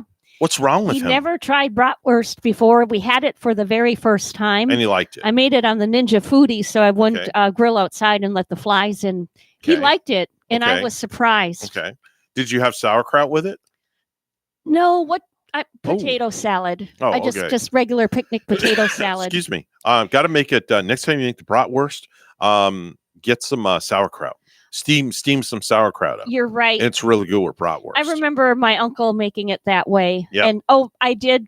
I think I had red onions that I put in the Ninja Foodie with it. So very nice. Yeah. Very nice. But he liked it, and he's Good. not a sausage man. All right. You know. So I Okay. was surprised. All right, that's a good thing. So we have taught him to eat something new. Cody Fern is 33-year-olds today. That's Michael Langdon on American Horror Story Apocalypse. Eva Green is 41. That's Vanessa Ives on Penny Dreadful. Kevin Hart, the comedian Kevin Hart, who is Dwayne The Rock Johnson's sidekick, is 42 years old today. Oh yeah, he's terrific. Really funny. Little Kevin Hart. 50 Cent. 50 Cent. Notice the way I say that? Yes. 50 Cent is 46 years old today. He does In the Club. He's music, right? Is he a rapper? Yep, he's the rapper. And also, he threw out the world's worst first pitch for a baseball game. Did he really The now? world's worst first pitch. Did he not? Did he like throw it and drop the ball or No, something? let me find the video real quick. Hold on. Now, I have the Pitbull channel Right. on my XM radio. Why don't I have the 50 Cent channel? I don't know. I can't find the 50 Cent channel All right, anyway. 50 Cent first pitch. All right, let me find it here. It was terrible. Oh, it was bad. All this. right, let me see if I can bring it up here. This is the commercial, so let me let the gecko go by. First, I got to wait for the stupid commercial to Aren't play. those geckos cute? Yeah, gecko's I adorable. I want one. Mm-hmm. I All would right, hug it so and here pet we it. go. And All right, here we go. Let's. It's going to play here in a minute. And all right, That is here he is. So here's the audio. 50 Cent. Curtis Jackson. Here it is. Watch, And Bonnie. his first pitch was not great. Way Just that a way. bit outside. wow, where was he throwing? That was at the Mets game. It was like he was throwing it like way off to the side. It was awful. I don't know what he was aiming at. Maybe he has Awful. maybe it's his Worst vision. first pitch I've ever seen. Maybe he can't see too straight or something. How can you not throw the ball to the catcher? It went like 20 feet wide to the left. It might be his attention span. Maybe he's short of attention and just I don't know. I decided to, throw the ball that other way. I don't know. Well, he's 46 years old today. Yay. Sylvester Stallone. Hey, yo, Adrian. Oh man. 75 years old today. Yeah, he is. Yep. Mhm. W is 75 today. W. George W. George W. Oh, he and Sylvester Stallone are the same age. Yep, 75, and they share the same birthday. No kidding. Yep. Oh, that's pretty cool. Mhm. I wonder if they hang out together too. I don't know. Maybe they sparred together. Who knows? Fred Dreyer is 75. That's Sergeant Rick Hunter on Hunter. Burt Ward. Oh, man. Oh, that's your favorite, Burt isn't Ward, it? One of my favorites. Yeah, yeah. Robin the Boy Wonder from Batman. Oh, I thought he was Batman for some reason. No, Adam West was Batman. You're right. Burt Ward, 76 years old today. Wow. He's The only 1 year older than Sylvester then. Yeah. The Dalai Lama is 86 years old today. No kidding, huh? Yeah. Ned Beatty would have been 84 today, passed away this year. Ned Beatty. Della Reese passed away in 2017. Nancy Reagan, former First Lady, passed away in 2016. Merv Griffin, creator of Jeopardy and Wheel of Fortune, passed away in 2007. And Sebastian Cabot, Sword in the Stone narrator, Winnie the Pooh narrator, and the voice of Bagheera, the panther in the classic 67 animated version of the Jungle Book. Sebastian Cabot passed away in 77, celebrating a birthday. He was also the butler, Mr. French, on Family Affair. Oh, boy. Now, that's what I remember him as. He had that beard. He was Family kind of a Affair. heavy-set guy. What years? What years was that popular? 1966. A little bit before me then. Yep, there was a young lady on there named Buffy. Yes, Buffy was on there. Was that the one with Buffy and Jody? Weren't they like brother and sister? I think so. Yes, you are correct. And I think Buffy was the Mhm. girl, and if I'm not mistaken, Jody was the boy. Mhm. You know, I'm going to have to look that up because Okay. I kind of faintly remember that now as a really, really little kid. Today is International Kissing Day. From the French kiss to the formal kiss on the cheek, celebrate that simple but powerful gesture by giving somebody a kiss today, as it's International Kissing Day. Yeah. So when you get home, give Gary a big kiss. I will. There you go. And I'll do the same for Rachel. Only my kisses for him. There you go. It's also National Fried Chicken Day. National Fried Chicken Day. It's also National Air Traffic Control Day. It is. Yeah. It is now. And also there's two more that are for today. It's Take Your Webmaster to Lunch Day. Are you Take gonna your do webmaster. that? Well, that means I have to take myself. Oh, okay. Because I am the webmaster for all my web pages. Oh, got it. I got it. So somebody would be taking you to lunch. So, well, if I manage their website, Yes. they would be taking me to lunch. Yeah. Do you manage somebody's website once Nope. in a while? You don't. Nope. Yeah. Can't say I do. Yeah. So I'll just take myself to lunch. There you And go. Lastly, it's National Umbrella Cover Day. National Umbrella Cover Day. Now, that's a very peculiar day. I'm going to click and read what it says. It says, on a day meant to celebrate this everyday thing, find a new appreciation for your umbrella cover by celebrating Umbrella Cover Day on July the 6th. The often overlooked part of an umbrella covers often find themselves in the backs of closets, drawers, or trash, forgotten and completely unused. Then we get a new umbrella and the cycle repeats itself once again. These little sleeves, slip covers, cases, and sheets, whatever they may be, deserve some kind of recognition. So that's why they call it National Umbrella Cover Day. So go recover your umbrella cover. Yeah, so go to the back of your closet and go find your umbrella cover on this National Umbrella Cover Day. There's none of them hanging out in my closet, man. Man, I don't even own an umbrella. You know, So- I reached down in the back of my seat the other day where I sit at home in my chair, Yeah. and I found a bunch of crap in there that I never knew existed. Did you find one of those, Stephen? Well, not an umbrella cover, but I can't discuss what I found in there. Uh-oh. I could get trouble for that. Oh. Well, from the wife. A flashlight? No, there's also, I found a flashlight in there. Oh, yeah, I Yeah? found food. I found Kaya's toys. Did you find money? I found Rachel's sweater tucked down in there. a whole sweater. A even? whole dang sweater. Holy gosh. 8:21 right now. It's news time, brought to you by Florida Blue, your local Blue Cross Blue Shield, helping families take control of their health for more than 75 years. Bonnie's at the news desk with the headlines. Thank you, Evan. A father of 7 dies in a Riviera Beach fireworks incident, and WPTV's Dave Bowman talked with the family. He was a great dad. He was the greatest dad you could ask for. Like, I never. Charles Morris Jr. and his family still don't know exactly how Charles Morris Sr. was killed. It was a July 4th fireworks accident. Morris Sr. trying to entertain children, grandchildren, and neighbors. It's hard on the family. Like, we're just speechless. There's no words to express what's going on. William Burris lives across the street from the Morris home. He says fireworks seemed louder than normal. Then the noise stopped. police arrived, and from his window, Burris saw yellow tape. Why they got tape over here for fireworks? Burris learned the answer when word of Charles Morris's death spread through the neighborhood the morning after the tragedy. Oh, it was terrible because he was a good guy. He and I was good neighbors. Some of the spent shells and wrappings of the firework remain outside the Morris household, where friends and family gathered to give comfort to each other. My best friend. It's just hard.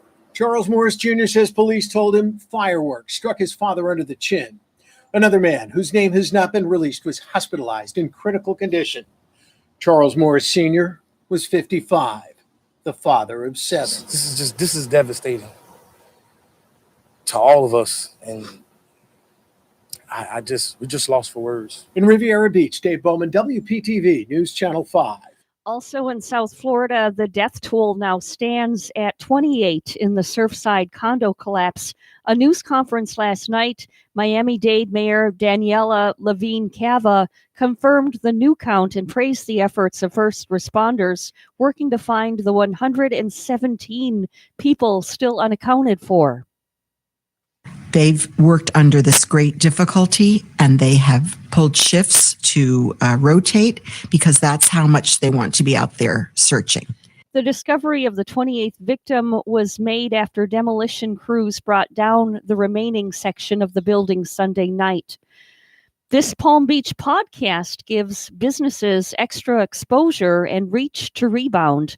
WPTV's Arthur Mondale has details. How are the artists feeling right now going into this new season? You have to love it. You have to have that passion for it, no matter what medium it is. Whether it's TV hosting, coffee, or managing social media, competition is real. But it's not a bad thing. I think people look at competition as a negative thing, but it what pushes us to make us better. So you need to make sure that you know who you are as a brand, you know exactly what you're delivering, know that your audience isn't everybody. And COVID-19 tested the endurance of a lot of industries. Mom and pops, the small businesses, the people with ideas on napkins were the ones that really struggled. We saw the middle class, really get squeezed last year. And so Media Zone was a great venue for them to reach more people and expand in a world where we couldn't do it in person. And there's a wall dedicated to the resilient 80 and counting businesses in Palm Beach County who use digital media, podcasting, testimonials, and webinars to rebound. And they just want their visions to be seen, right? An artist wants to be seen. That's their goal. A person with an idea on a napkin to the corporate businesses in Palm Beach County. Owner Michael Jones, who in 2017 turned a photography habit into a business to market coastal properties, calls his latest venture equally socially responsible. So right now, I'm going to step away. I'm going to let you take over. You're the host. We say be consistent, lead by example, and the rest takes care of itself. Thanks for tuning in to the Palm Beach Podcast, a weekly show highlighting people making a positive impact in our community. And the weekly podcast, the Palm Beach Podcast, which celebrates now 70 episodes, ensures it happens. And cheers until next time. Until next time. Another successful collaboration. Arthur Mondale, WPTV, News Channel 5. Lastly, the long-awaited Seaside Cafe at Stewart Beach tentatively is set to open July 23 for breakfast, lunch, and drinks. It originally was open 3 months ago. Seaside will run much like the Sand Dune Cafe in Jensen Beach, but with different menu items such as shrimp and grits, Beyond Burgers, and acai bowls. Drinks at the bar will be limited to beer, wine, and seltzers, said County Parks and Recreation Director Kevin Abadi. The cafe will open Friday, Saturday, and Sunday, and eventually expand to weekdays, Abadi said. Operating hours are still being determined. The Sand Dune Cafe is open 9 a.m. to 4 p.m. Monday through Friday and is temporarily closed on Wednesdays because of staffing shortages, according to the county website.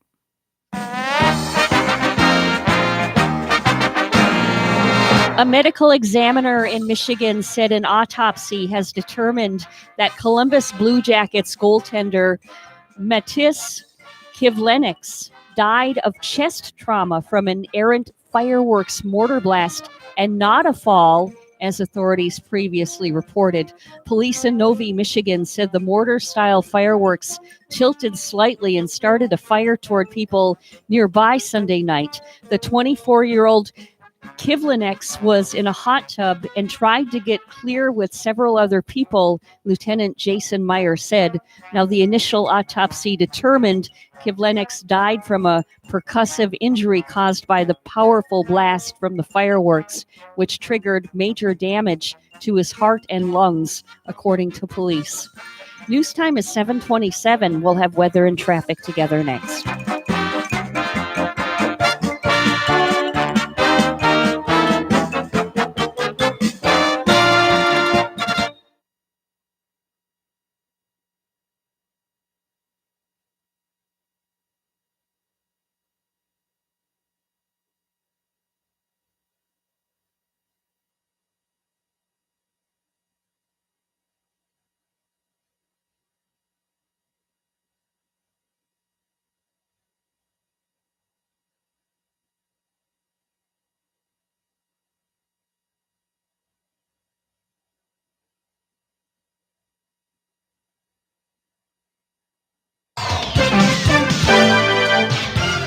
$7:28 right now on the Get Up and Go show with Evan and Bonnie. It's the Tuesday morning edition. It's time for traffic and weather together. Bonnie? Nothing happening here on our roadways for Stewart. The roads are looking fine, and Port St. Lucie area, nothing happening over there. We have a clear roadway. It's a clear drive on your way to work on this Tuesday morning. Drive safely. There's your latest look at traffic. 80 degrees. It's partly cloudy in Port St. Lucie.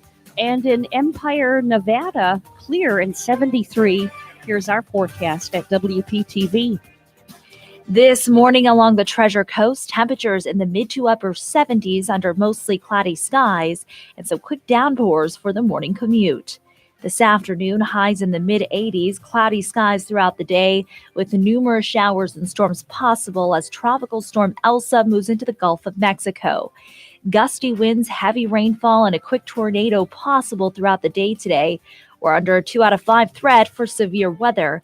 Make sure you download our WPTV app for the very latest weather alerts.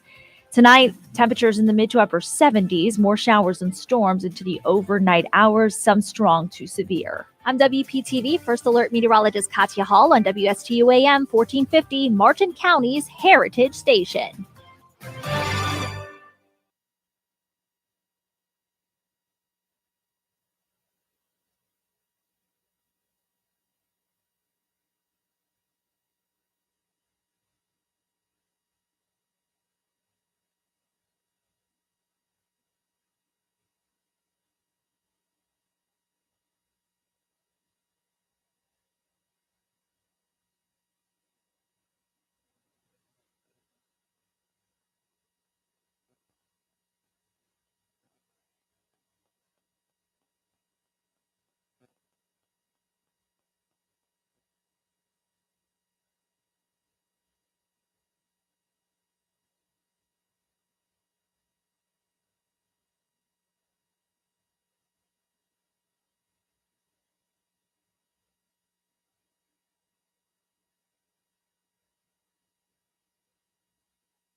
You're listening to the Get Up and Go Show with Evan and Bonnie on Martin County's Heritage Station, AM 1450 WSTU. Now let's get back to the program with Evan and Bonnie. This is not headline news. Gwen Stefani and Blake Shelton got married, proving dating someone from work can work out, at least for now. The director of The Goonies died.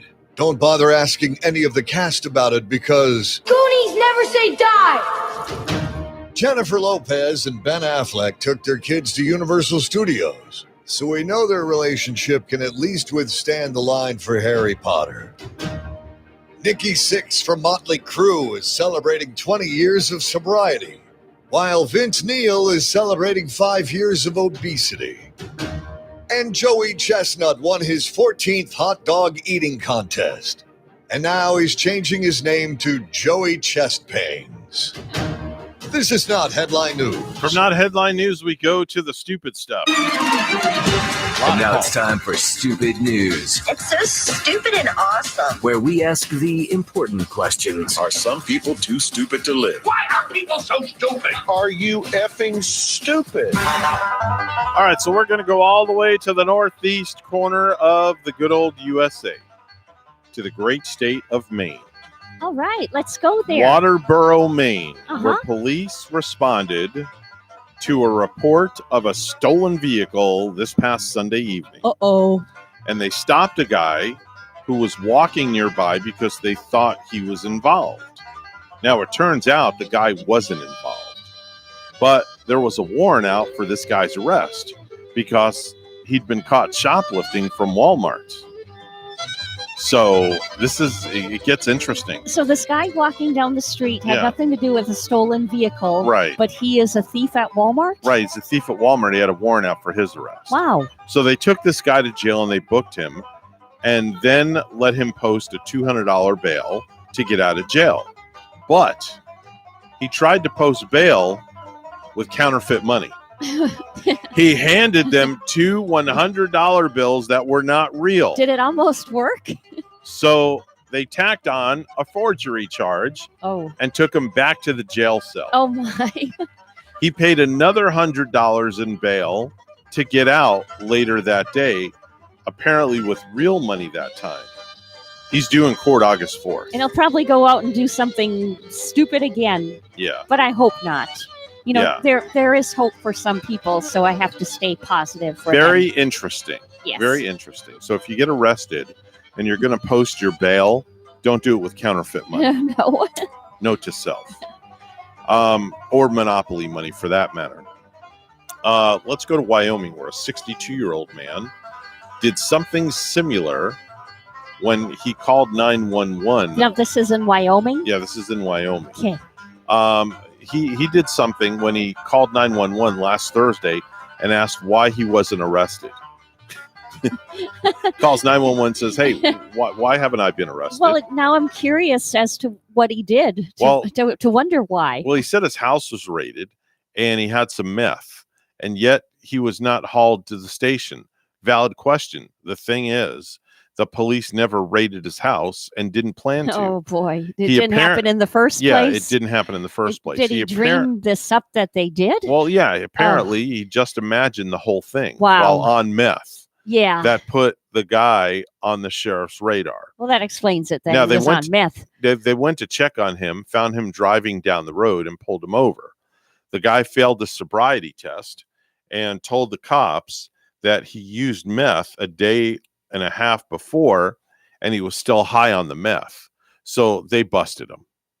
Yeah. But he kind of he called them on himself. Yeah. It's to Want to know why he so wasn't arrested. There was a raid and you didn't arrest me. And Right. why? Yeah. He didn't understand why. Wow, man. Unbelievable. Mhm. Let's go to Odisha, India. Odisha, India. Now, you stop and think, what could happen in India, Bonnie? You know, what could possibly go wrong in Odisha, India? I don't know. You've had some pretty amazing stories in the past come out of India. Evan. Here's another one of those amazing stories where a groom reportedly walked out of his own wedding because the bride's family did not serve mutant curry to the wedding guests. Curry. Mutant curry is a delicacy type food. Yeah. Now, it seems that 27-year-old Ramakant Patra was very ticked off over the lack of mutant curry on the menu, which led to a big argument between his family and the bride's family. Things got so heated that Patra, the groom, canceled the wedding. Man. Walked oh, out. Man. He walked out and then married another woman from the village on the same night. She carried better mutant curry. I guess, before returning home. Now, we should probably point out that mutant curry is a very popular dish in India and is often considered a must-have at weddings and most social events. I wonder who forgot to bring it. I don't know, but the families who don't include mutant curry in the wedding feast often face criticism from guests, kind of like no hot dogs at a barbecue. Wow. So I guess because there was no curry, he walks out, marries another chick, and goes home to that chick. Wow. Because she had curry. Imagine that over curry. Have you ever heard of that sort of thing over here in America? No. Where somebody walked out of their wedding because somebody didn't supply the wedding dance. That would be like me and Rachel when we got married over 20 years ago. If there wasn't chicken at my wedding, I'd walk out and marry some other girl that would get chicken for me at the wedding. That just don't make sense. I swear. Yeah, let's go to Edmonton, where a driver managed to slam into a neighbor's car. Then he hit a tree, rolled the car, and landed it on its side right beside a playground. But how can you blame the driver for this? You know why?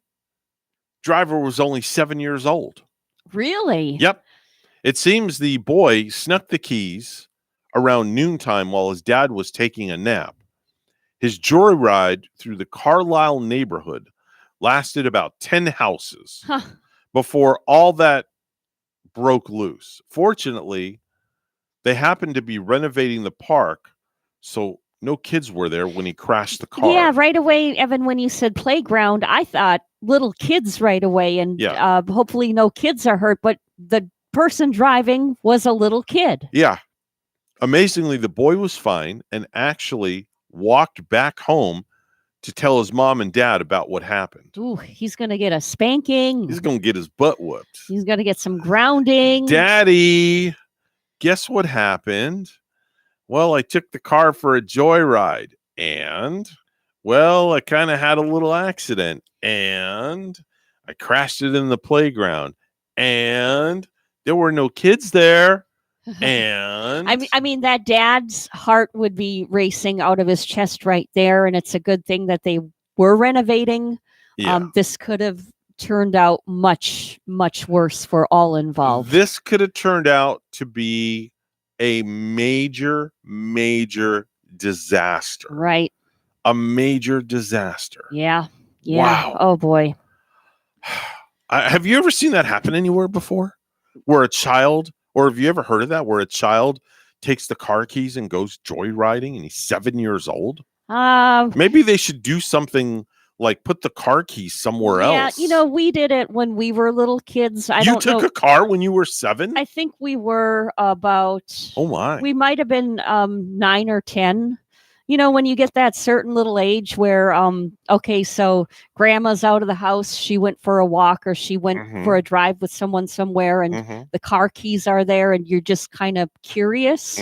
So, yeah, we were curious one time and we did take the car for a ride around the block. I never knew that. Yeah.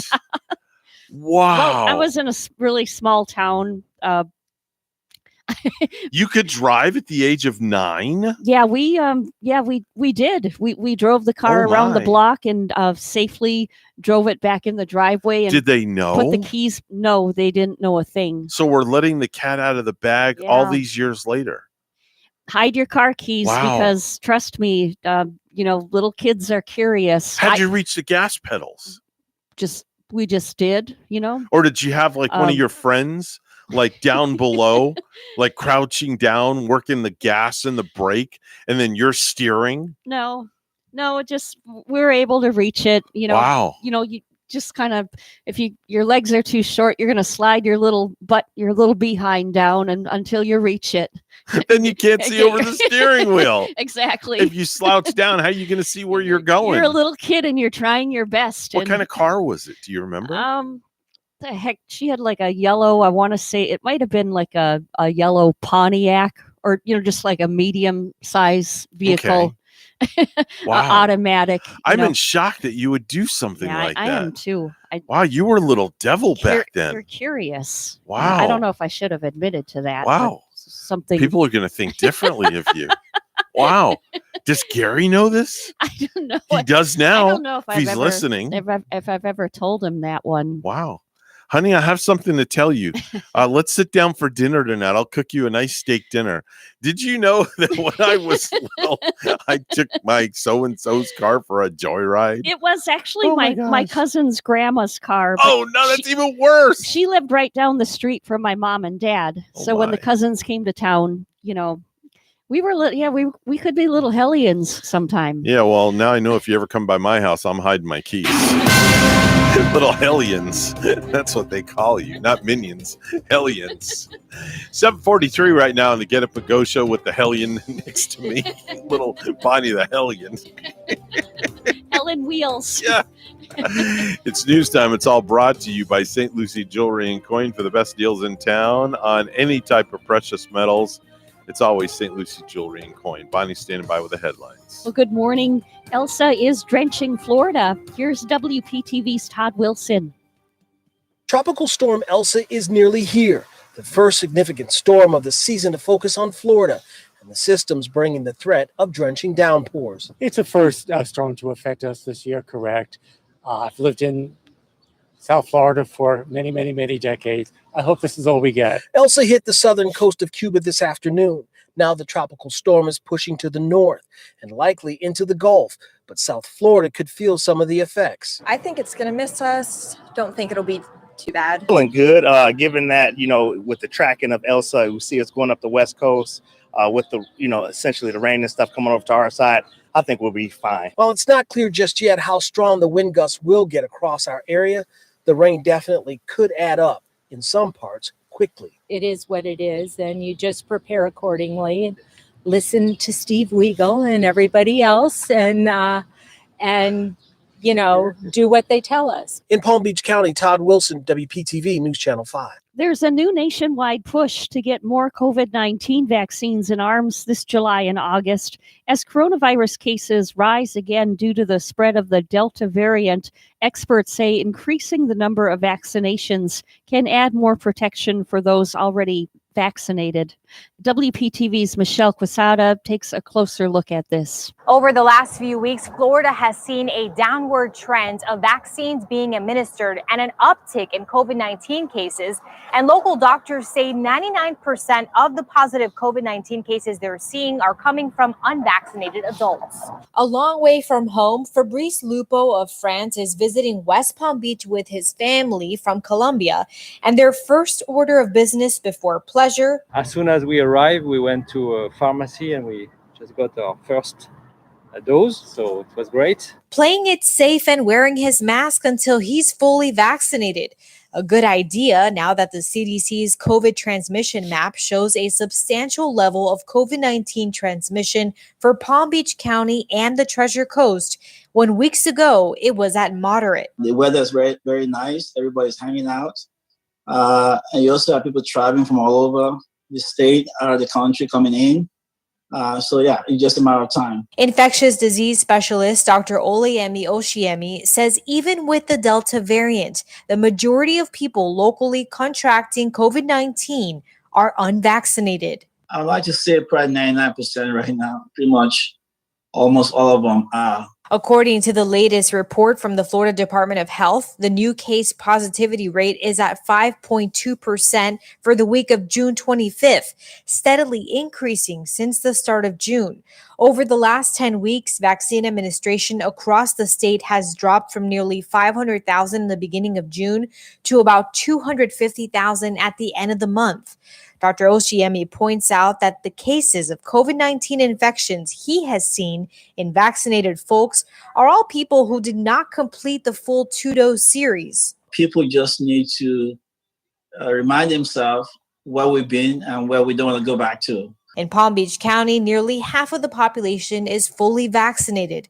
Michael Tabman in town, house hunting from Kansas City, says even with the vaccine, he's being careful. I had a lot of confidence in the vaccination, but I cannot say that the Delta variant does not concern me. Experts say the vaccines protect against variants so far, and by increasing the number of vaccinations, you limit the spread of the virus, giving it less opportunity.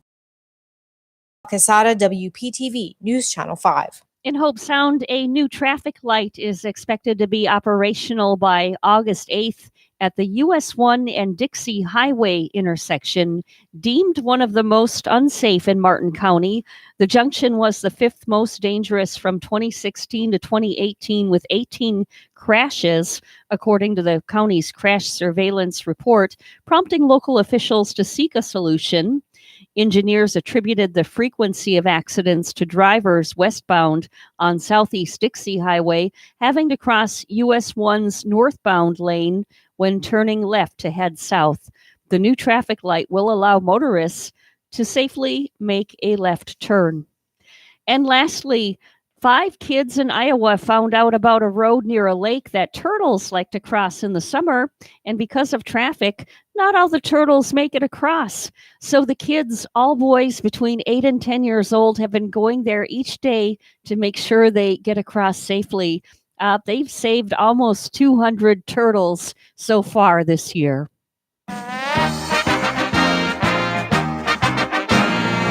Josh Anderson jumped back into the play, and the Montreal Canadiens killed Tampa Bay's chance for a Stanley Cup sweep.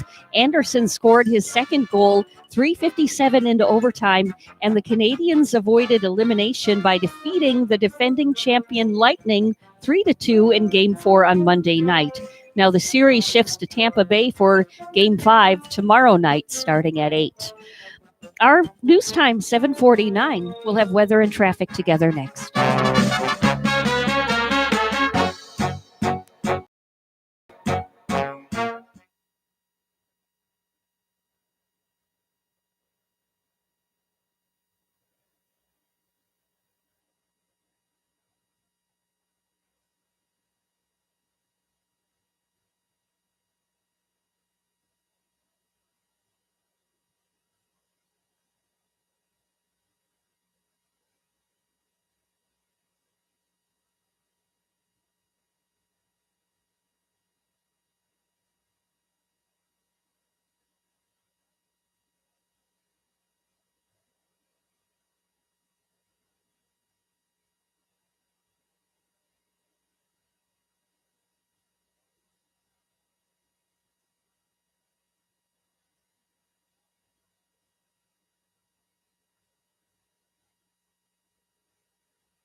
$7:50 right now on the Get Up and Go show with Evan and Bonnie. It's the Tuesday morning edition. It's time for traffic and weather together. Bonnie? And the roads are looking nice and clear on this Tuesday morning, too, Evan. We're not finding any accidents on our major highways. US 1 is looking good right now throughout Martin and St. Lucie County. If you see something, say something. Let us know at 220-9788, 220-WSTU. And it's 81 in Palm City. In Victoria, British Columbia, in Canada, partly cloudy and 56. Here's our forecast at WPTV. This morning along the Treasure Coast, temperatures in the mid to upper 70s under mostly cloudy skies and some quick downpours for the morning commute. This afternoon, highs in the mid-80s, cloudy skies throughout the day with numerous showers and storms possible as Tropical Storm Elsa moves into the Gulf of Mexico. Gusty winds, heavy rainfall, and a quick tornado possible throughout the day today. We're under a 2 out of 5 threat for severe weather. Make sure you download our WPTV app for the very latest weather alerts. Tonight, temperatures in the mid to upper 70s, more showers and storms into the overnight hours, some strong to severe. I'm WPTV First Alert meteorologist Katya Hall on WSTU AM 1450, Martin County's Heritage Station.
The Get Up and Go Show would love to hear from you live on the air. Give us a call at any time. Now let's get back to the program. Here's Evan and Bonnie. So, Bonnie, I just found out that Major John Budensig's going to be here.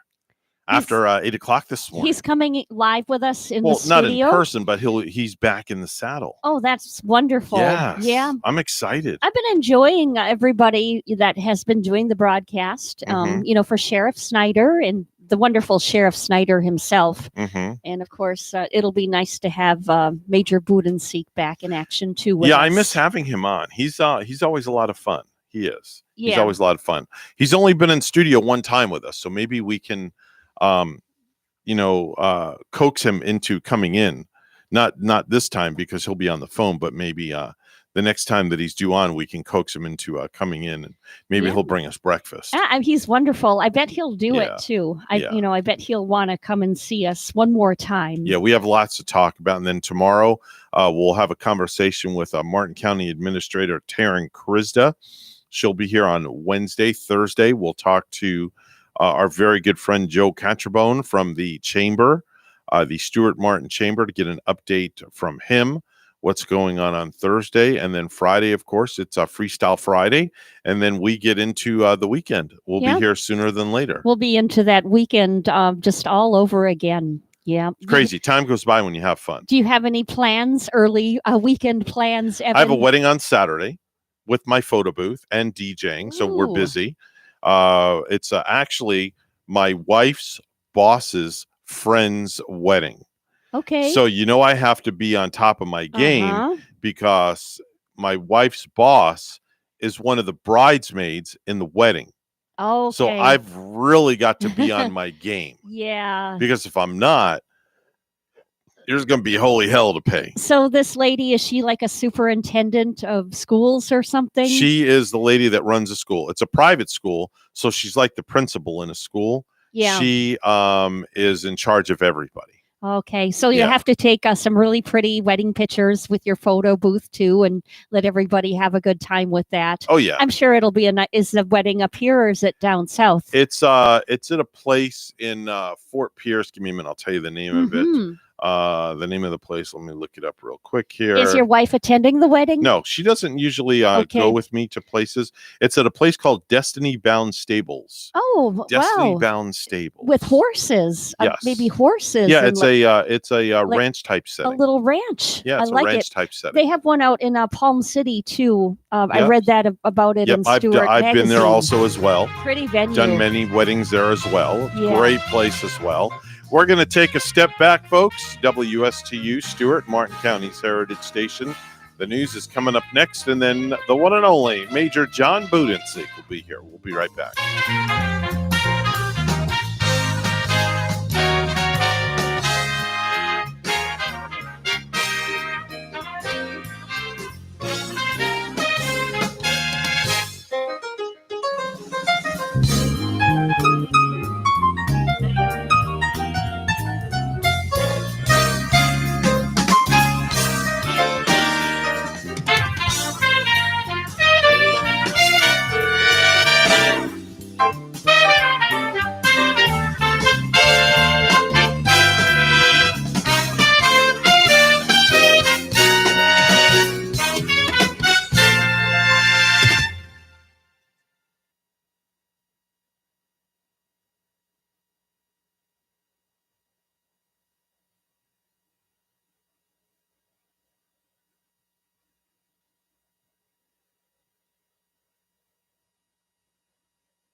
Coming to you live from Stuart, Florida, the greatest little town in the world.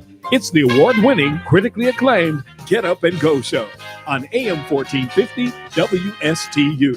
You're invited to call the show anytime at 772-220-9788. And now, broadcasting live from their palatial studios, here are your hosts, Evan and Bonnie. Oh, thank you very much, Mr. Announcer. It's July the 6th, 2021, hour number 3 for you and me. Who's ready to party? Well, I think we're ready to party. Oh my God, who cares? Well, we care, okay? Intensive Good Radio's preparation. That's right. Intensive Good Radio is preparation, and we are now prepared for the return of the one and only Major John Budenseek on the program. But first, of course, we have to give the time out. It's 8:08. Mr. Clock, would you certify that, please? It's now 8:08 a.m. That's right. When you hear that music, Bonnie, you know what time it is, right? He's the only law enforcement officer that has his own theme song before he comes on the air. I've been noticing that. That's right. Nobody else gets it but him. I wonder if you are bothering others because of this. Nah, I don't think so. Okay. I don't think nobody's jealous. No. No, not at all. Major John Budenseek from the Martin County Sheriff's Office on the line with us live and in living color. And welcome back. Good morning. Good to be back. It's good to have you back. We've missed you eternally. I was getting ready to put an APB out. Wondering where the heck you been. Eternal's a long word, but we did take a nice family vacation and toured the Southwest, but always happy to be back home in Martin County. That's where your heart is. Did you do all the driving too on your vacation? Every mile of it, yes. All 4,437 and 3/4 miles. You're right. It was 4,400 miles. It was a long way. Wow. Ooh, and you drove all the while. Oh, that's incredible. Oh, I hope you took a little break here and there and, stayed overnight and just giving yourself a break. Wake up the next morning and drive. We did. We had a wonderful time. We had different stopping locations and we enjoyed ourselves. So. What was your favorite stop? Oh, Evan, I don't know, because everything was so different. I enjoyed touring Big Bend National Park, which is on the border of Texas and Mexico, which is separated by the Rio Grande. I enjoyed the border experience. I enjoyed California. We went to Oceanside, California. I'm a surfer, so I enjoyed surfing out there. Wow, so you went surfing. Okay. I did. And then I have a relative who's a rancher in Arizona, and we rode horses and herded cattle, like real ranching. Wow. So I enjoyed that. I enjoyed everything. Well, I'm glad you had a good time. I'm glad you got the batteries recharged, and I'm glad you're back in the green uniform where you belong. Well, good to be back. It is good to have you back. Let's talk a little bit about the arrest of some teens recently that were found with stolen guns. Man, slap those kids on the wrist. Hopefully more than that. 4th of July, which would have been Sunday night, we received information on a stolen car out of Jacksonville. Long story short, we ended up arresting an 18-year-old male out of Jacksonville. But in the car was 3 rifles, 2 AR-15s and 1 AK-47. Oh, my Lord. And they were traveling initially with 3 different vehicles, but only the one car was stolen. So we only arrested the one driver of that car, and one other passenger ran from that car. He's still outstanding, but we'll be looking him up hopefully here when we get all the information. Mm-hmm. But the long and short of that story is we're continuing to see a pretty significant amount of guns for Martin County floating in and around Martin County. Last week, our TAC team recovered 3 stolen guns in 2 different incidents. So we've been busy recovering guns. Wow. Florida is ranked number 1 last year in the country with the most reported and stolen guns. It's amazing, but that's factual. Here locally, most of our guns are stolen out of auto burglaries. Mm-hmm. It's not uncommon for them to get in an unlocked car or even smash a window and get a gun, because a lot of people carry guns in the state of Florida. And we're all for that. However, carrying a gun comes with a responsibility. And right. Sure. I think, John, they should make a law that states if you leave your weapon in your car and it gets stolen, or regardless, leaving a weapon, it's like leaving a child unattended in a car. Leaving a weapon unattended in a vehicle should be some kind of offense. Well, I can argue that both ways, though, because it's your car. You shouldn't have to worry about somebody breaking into your car. So, right. All things being like they should, your weapon is secure because it's safely inside of your car, which you locked. But, even us in our patrol cars, we've had to go the extra mile to put gun vaults and gun racks, which lock in our vehicles to keep them from being stolen. Mm-hmm. These kids with the stolen guns, were they from out of our county, or were they from out of state? Jacksonville. Jacksonville, they were? Yeah. Yeah. Yeah, one of the interesting things with the two AR-15s that we recovered was they were called 80% guns, which a lot of people take guns the parts of guns prior to them being completed. And at that point, they're non-serialized, so there's no serial numbers. Mm-hmm. And then they build their own gun, which is, again, great for a gun guy. But when we recover them, the kid's telling me they're stolen. However, we can't track that gun back to its rightful owner because there's no serial numbers. Right. So that's been a new twist that we're dealing with. These kids stealing guns that are built by an individual. A little recommendation with that: if you're going to build your own gun, do something to have a personal identifier and engrave not necessarily a serial number. You can't do that, but engrave something that's unique to you, where we can track that back. Major Budensiek, what is the first thing that maybe somebody should do that when they realize their gun is stolen? What would be the first thing to do? Well, before it's stolen, I would take photos of it and make sure you know what the serial numbers and the make and model of your gun are. Clearly, there's thousands of guns produced. One gun's not different than the other than the numbers. So know that, and then immediately upon either your gun being lost or stolen, report it. We'll take a report, and then we'll enter it in the NCIC, FCIC, which is our computer system. Mm-hmm. And if we come across it, we can recover it and then get it back to you. A lot of this can be avoided too if you purchase what's called and it's very inexpensive. They're about $100. I've got one in my vehicle that if I'm going to leave my weapon in my vehicle, I'm going to put it in my gun safe, and it's a combination safe. So in order to get into it, you have to know the combination to open it. And then there's a very thick cable that ties around my seat where I can keep that underneath my seat. And then if you're going to steal it, you literally have to unbolt the seat to get this out. And that's perfect, Evan, because we found, these are criminals. They're in and out of cars. They're not trying to spend any quality time right doing any real work. So that absolutely will deter them from stealing your weapons. Mm-hmm, mm-hmm. Let's get an update on the deployment to the border from the Martin County Sheriff's Office, and a status update. And let's talk a little bit about the billboard that went up on the turnpike as well. Sure. So the border, the sheriff has volunteered us after Governor DeSantis sent out a request to the sheriffs in the state of Florida to deploy to the border, and we still stand willing to deploy to the border or backfill those in the state, like Florida Highway Patrol, if they deploy to the border. Okay. There's a couple of issues with that. Clearly, the federal government is not on board with funding the bill for local Florida government to go to Texas. Normally, when we deploy outside of the state of Florida, we do it with jurisdictional authority, which normally comes from the U.S. Marshals, and we're also normally funded from the U.S. Marshals. So when our deputies travel to D.C. for inauguration, that's paid for by the U.S. Marshals, and we have jurisdiction because of the Marshals. In this case, deploying to the border right now, there is no funding mechanism for the Martin County Sheriff's Office or any local sheriff's offices, for that matter, to travel outside of the state and work in Texas. Mm-hmm. Texas, I think today or tomorrow, is trying to pass a bill that will reimburse Florida for traveling out there. That hasn't happened yet.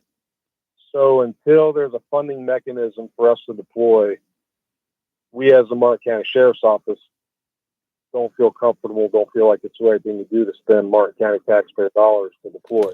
So we're kind of waiting on the funding mechanism to flush itself out. Okay. All right. Very good. Very good. Let's chat a little bit about the latest billboard that went up on the turnpike. So we've been hitting the wrong exit initiative hard, and it's been entertaining to watch Martin County kind of get behind that. And, you know, we're trying to dissuade criminals from coming into Martin County and trying to take advantage of us, and we're letting them know that we're vigilant. So a new billboard just came up this week. It is located on the turnpike. If you're headed northbound, it is right there at Canner Highway, right near Canner Highway. And it's the photo of the sheriff and his group warning criminals again that this is the wrong exit if you want to do your crime. Certainly, we never encourage crime, but if you're going to do it, don't do it here. Basically, keep going. Do not exit here. Do not pass go. Yep. And there's So I apologize to Sheriff Mascara and Sheriff Flowers, but yes, we're trying to push them somewhere else. I like that. There is a nice photo, too, of our Sheriff William Snyder right on the front page of the Stuart News here this morning with our nice headline saying that Treasure Coast's overall crime is down from last year. That's a beautiful thing. It is a beautiful thing. However, it can't go down every year. So we're always very cautious to get excited and brag, I guess, about that number, because it doesn't take a lot for that number to come back up. And then, you know, eventually that comes. And I'm not trying to be a pessimist. That's just part of our business. Yeah. I don't know if I told you this or not, but every home game that we have at the stadium over at Clover Park, we play a commercial, and I get to see Sheriff Snyder's beautiful smile on our huge jumbo video board, along with Sheriff Mascara. They have a commercial that airs in our stadium. It's a 30-second commercial talking about seatbelt and some other things. So I get to see Sheriff Snyder large in charge, so to speak, on the big jumbotron every single day. Very nice. Very nice. Well, it's out there on the turnpike now. He's large and in charge out there also. Love it. Absolutely love it. Major John Budenseek with the Martin County Sheriff's Office. He's on the program each and every week on Tuesdays to give us an update and when the sheriff is not available. And again, glad to have you back from your vacation in regards to the wife and the kids, and welcome back safe and sound. Thank you. Good to be back, and you all have a good week. All right. We'll talk to you real soon. Bye-bye. It's time for the Precious Metals Report right now. It's all brought to you by St. Lucie Jewelry and Coin. Gold opening up at $1,810.30 an ounce, and silver opening up at $26.64 an ounce. That's the Precious Metals Report, and it's all brought to you by St. Lucie Jewelry and Coin.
$8:21 right now on the Get Up and Go show with Evan and Bonnie. It's the Tuesday morning edition. It's time for news brought to you by Florida Blue, your local Blue Cross Blue Shield, helping families take control of their health for more than 75 years. Bonnie's at the news desk with the headlines. Well, good morning once again. The death toll now stands at 28 in the Surfside condo collapse. At a news conference last night, Miami-Dade Mayor Daniela Levine Cava confirmed the new count and praised the efforts of first responders working to find the 117 people still unaccounted for. They've worked under this great difficulty, and they have pulled shifts to rotate because that's how much they want to be out there searching. The discovery of the 28th victim was made after demolition crews brought down the remaining section of the building Sunday night. A father of 7 dies in Riviera Beach fireworks incident, and WPTV's Dave Bowman talked with the family. He was a great dad. He was the greatest dad you could ask for. Charles Morris Jr. and his family still don't know exactly how Charles Morris Sr. was killed. It was a July 4th fireworks accident.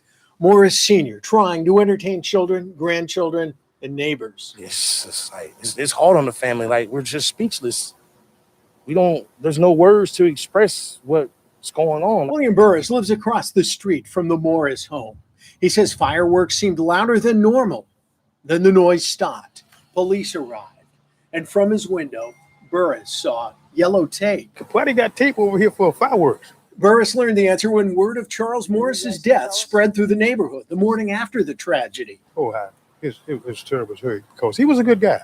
He and I was good neighbors. Some of the spent shells and wrappings of the firework remain outside the Morris household, where friends and family gathered to give comfort to each other. My best friend. This is hard. Charles Morris Jr. says police told him fireworks struck his father under the chin. Another man, whose name has not been released, was hospitalized in critical condition. Charles Morris Sr. was 55, the father of 7. This is devastating to all of us, and we just lost for words. In Riviera Beach, Dave Bowman, WPTV News Channel 5. Tropical storm Elsa is on the march. The system is just south-southwest of Key West after hitting Cuba yesterday. The storm is moving to the north-northwest and will pass by the Keys today and move along Florida's west coast before likely making landfall early tomorrow. Governor Ron DeSantis says residents north of Tampa should prepare but shouldn't have to leave their homes. We don't anticipate the need for any type of widespread evacuations based on this storm. It's going to be a strong tropical storm. The Keys and the entire west coast of Florida are under a tropical storm warning. Lastly, a SpaceX capsule loaded scientific experiments and other cargo is undocking from the International Space Station. It's due to splash down in the Atlantic off Florida early Thursday morning.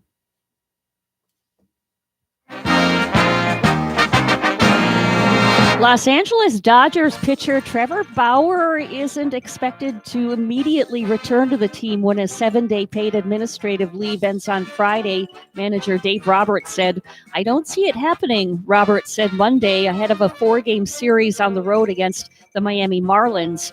Bauer is facing allegations of sexual assault, and he was placed on leave by Major League Baseball on Friday, which forced him to miss his scheduled start against the Washington Nationals on the 4th of July. Bauer, whose side has denied the allegations, declined to appeal Major League Baseball's decision. News time is 8:25, and we'll have weather and traffic together coming up.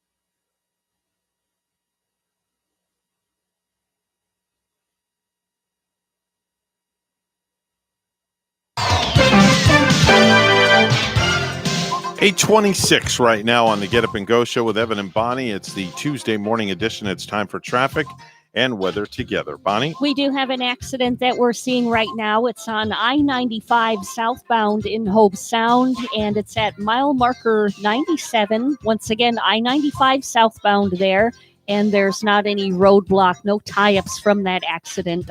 Traffic is moving through. Other areas, it's looking like a good ride, and there's your latest look at traffic. And it's 81 in Stewart, 80 degrees in Port St. Lucie. And here's more on the forecast at WPTV. This morning along the Treasure Coast, temperatures in the mid to upper 70s under mostly cloudy skies and some quick downpours for the morning commute. This afternoon, highs in the mid 80s, cloudy skies throughout the day with numerous showers and storms possible as Tropical Storm Elsa moves into the Gulf of Mexico. Gusty winds, heavy rainfall, and a quick tornado possible throughout the day today. We're under a 2 out of 5 threat for severe weather. Make sure you download our WPTV app for the very latest weather alerts. Tonight, temperatures in the mid to upper 70s, more showers and storms into the overnight hours, some strong to severe. I'm WPTV First Alert Meteorologist Katya Hall on WSTU AM 1450, Martin County's Heritage Station.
You're listening to the Get Up and Go Show with Evan and Bonnie on Martin County's Heritage Station, AM 1450 WST. Back to the program with Evan and Bonnie. 8:30 right now on the dot. And without further ado, please welcome the one and only Randy Siegel with the Space Report. Good morning, Randy. Good morning to you, sir. Well, on the dot, it was exactly 1 year ago today that Israel, using its Ophir 16 spacecraft, make it the Shevet 2 spacecraft, put into orbit the Ophir 16 satellite. It was a reconnaissance satellite and is still operational for the Israelis today. Well, Russia is saying that they have some problems with their next laboratory module to go to the International Space Station. The multi-purpose laboratory module, Nuka, has been postponed to the 21st. The reason for that is they had trouble with some of the linings that are in the station. In other words, the fuel line and some of the other areas inside the station were having problems because there was debris in their fuel line. And as a result, they had to get rid of all the debris first and then have new connections made and then prepare for launch. So this is not the first time that's happened on this vehicle for Russia, but it certainly is not something you want to see happen on a regular basis. Well, Elsa has done us in one more time. Yep, because of Elsa, SpaceX CRS-22 was supposed to undock from the International Space Station tomorrow and then land the same day in the Gulf of Mexico. However, due to the problems of high seas and heavy winds and problems with the spacecraft, they're delaying that undocking for several days. Once they know the path of the storm, then they will make a determination as to exactly when it will come down. Right now, if I had to guess, I would say it's going to be delayed another day or two. And before the week is out, we should have that vehicle returning, carrying a lot of equipment from the space station, a lot of science coming down, because currently the Dragon spacecraft is the only vehicle that can return experiments from the International Space Station. That may dock to the International Space Station, with the exception of Dragon, they are meeting a fiery death over the Pacific Ocean as they re-enter the Earth's atmosphere. They weren't designed to return to Earth. But in the case of Dragon, yes, it was. The Soyuz MS-20 has now been brought to the Baikonur Cosmodrome in Russia. That's in preparation for a launch that will take place on a Soyuz 21A carrier rocket on December the 8th. At that time, the crew, including Russian cosmonaut Alexander Mizurkin, as well as first-time space tourists, the Japanese Yuko Maezawa and Yasuhiro, they will fly to the International Space Station for a 12-day mission. So you have a commercial flight that will spend time at the International Space Station. You've got to remember, we also have the Inspiration that will send up crews of people with varying disabilities into orbit. However, they will not go to the International Space Station. They will spend 1 or 2 days in orbit around the Earth in the Dragon spacecraft, which will be specially equipped with a cupola window on the top. This way they will be able to see the entire Earth and everything going on below it. So a lot is being put into that mission, and we'll be talking a lot more about it in the coming days and weeks to come. The Perseverance rover on Mars has started making its own autonomous navigation. Yep, you heard it right. The decision has been made by NASA that the rover is capable of setting out on its own path without having to be directly controlled from Earth. They're using an integrated autonomous navigation system, or AutoNav, to move around on the red planet. And the main reason for this is it does take a while for the signals to go from Mars to Earth and then Earth to Mars, that by having it in its own navigation mode, it can do a lot more science without being nudged by the controllers here on Earth, something which NASA has wanted to do and in fact has done for a short period with other spacecrafts, namely Opportunity. The Ingenuity helicopter has made its 9th flight over Mars. It continues to fly with no problems. In fact, it's already exceeded its lifetime.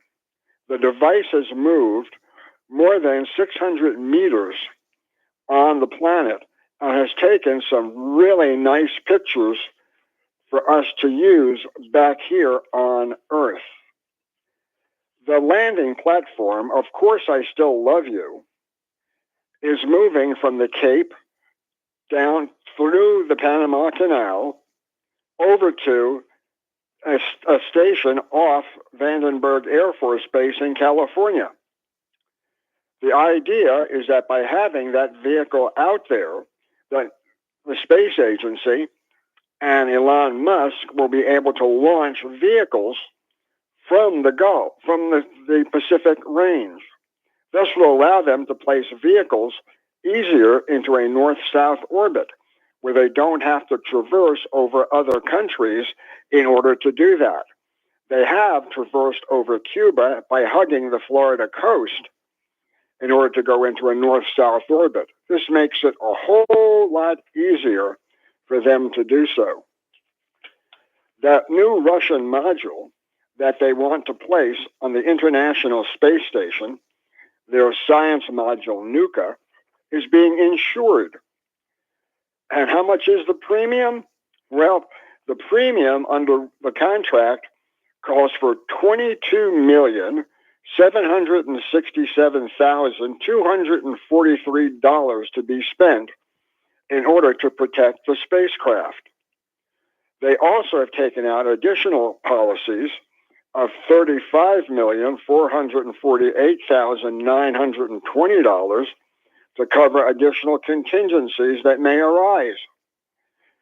So while Russia believes that they will get their spacecraft in orbit and that it will continue operation until 2030, they've taken an insurance policy just in case something happens. Relativity Space, a new company, has now opened a new plant in Long Beach, California. A new 3D printing factory is needed to support the company's fully reusable Terrier R rocket. It will allow Relativity to ramp up production of the Terran R, which is scheduled to make its maiden flight in 2024. So it's amazing the number of companies that want to go into space with relatively cheaper launch vehicles that will make them more profitable when they go into space. Lastly, we want to tell you that India has now made it official, saying that they will not have the Gaganyaan manned spaceflight taking place this year. At the earliest, next. Tomorrow we're going to tell you about Commander Munikin Campos. We'll tell you more about him tomorrow. So until then, have a great day, everybody. That's Randy Siegel with the Space Report. He's on the program each and every weekday at this time. Time to head on over to Ellie's Downtown Deli, where they are back open after their long extended holiday weekend. Yeah, and they're going to be opening right around 10 this morning, where you can stop on over, or you can call Ellie's Deli if you're working in the Stewart area right here, and they'll deliver lunch directly to your workplace and order great things, delicious things like the fresh jumbo wraps and the signature sandwiches like a classic Reuben. You can order the double decker. This is double with the hot corned beef and pastrami and Swiss cheese on toasted rye bread. They also have a terrific Italian combo with ham, salami, capicola, provolone, lettuce, tomatoes, onions, oregano, male oil, and vinegar on an 8-inch hoagie. This is tasty. Try a homemade dessert like Oreo pie or peanut butter pie. Ellie's Downtown Deli in Stewart, now with their patio back open, plus they're at 50% dining inside with a full menu for pickup or delivery. Ellie's also has full dinners available for takeout, plus their fabulous desserts as well. Call 772-781-6605 to order and pick up today. Located 18 Southeast 6th Street, just off Colorado in Stewart. Call 772-781-6605. Ellie's Downtown Deli in Stewart. 41 minutes after the hour right now on the Get Up and Go show with Evan and Bonnie. It's time for news, all brought to you by St. Lucie Jewelry and Coin. For the best deals on precious metals, it's always St. Lucie Jewelry and Coin. Bonnie has the headlines. Elsa is drenching Florida. WPTV's Todd Wilson has more. Tropical storm Elsa is nearly here, the first significant storm of the season to focus on Florida, and the system's bringing the threat of drenching downpours. It's the first storm to affect us this year, correct? I've lived in South Florida for many, many, many decades. I hope this is all we get. Elsa hit the southern coast of Cuba this afternoon. Now the tropical storm is pushing to the north and likely into the Gulf, but South Florida could feel some of the effects. I think it's going to miss us. Don't think it'll be too bad. Feeling good, given that, with the tracking of Elsa, we see us going up the West Coast with the, essentially the rain and stuff coming over to our side. I think we'll be fine. While it's not clear just yet how strong the wind gusts will get across our area, the rain definitely could add up in some parts quickly. It is what it is, and you just prepare accordingly and listen to Steve Weigel and everybody else and do what they tell us. In Palm Beach County, Todd Wilson, WPTV News Channel 5. Also in South Florida, the death toll now stands at 28 in the Surfside condo collapse. At a news conference last night, Miami-Dade Mayor Daniela Levine Cava confirmed the new count and praised the efforts of first responders working to find the 117 people still unaccounted for. They've worked under this great difficulty, and they have pulled shifts to rotate because that's how much they want to be out there searching.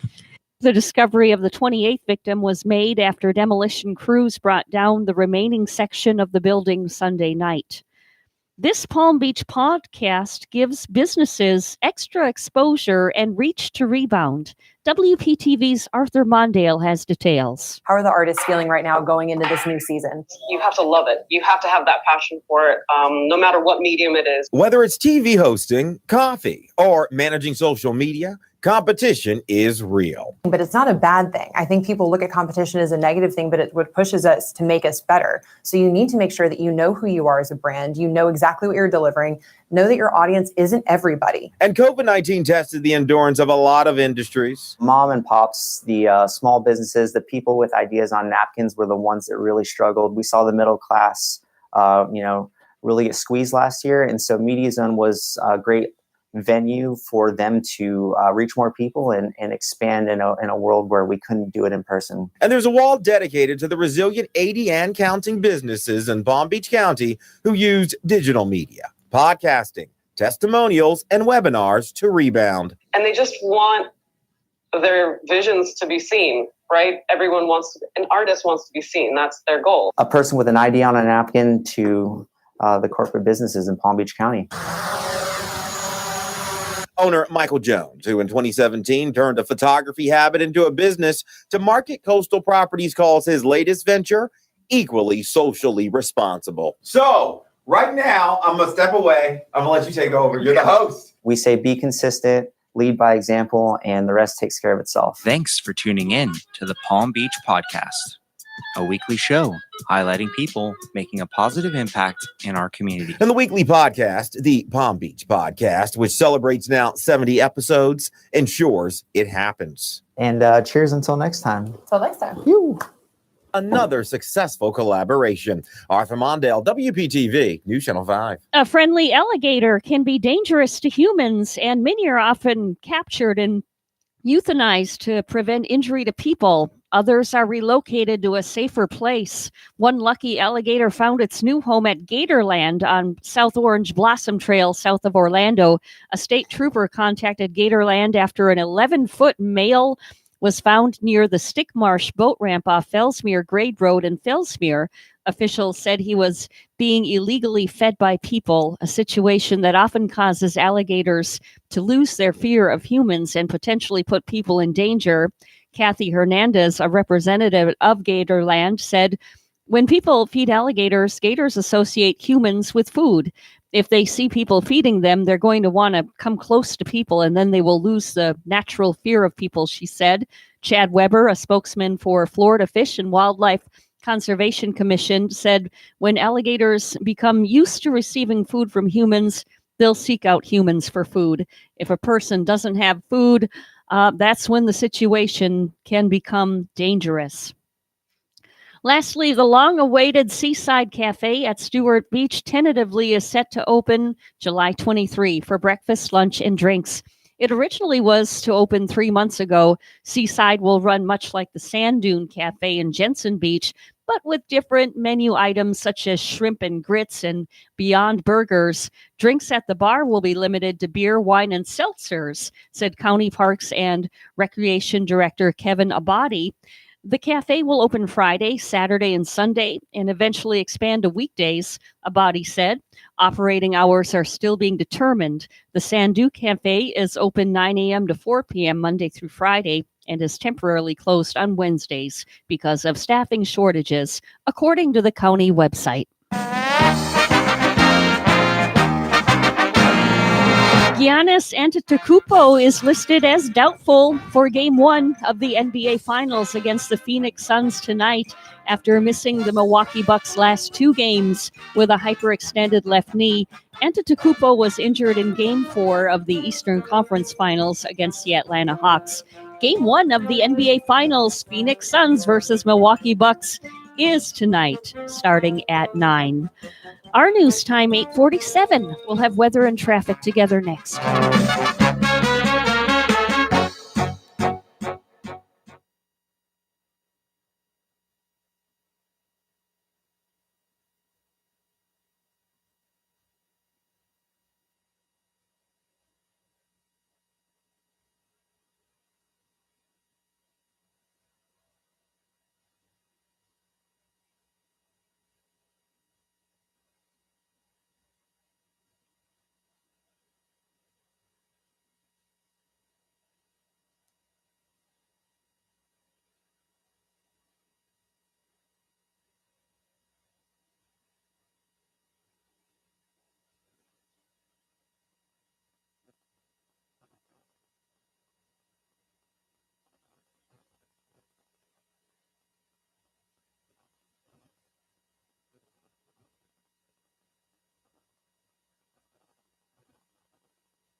.48 minutes after the hour of 8 o'clock right now on the Get Up and Go show with Evan and Bonnie. It's time for traffic and weather together. Bonnie? Looks like now, Evan, the roads are looking clear. We did have that accident out on I-95 southbound in the Hobe Sound area. Looks like everything's looking good there. Now that accident has cleared and traffic getting through nicely.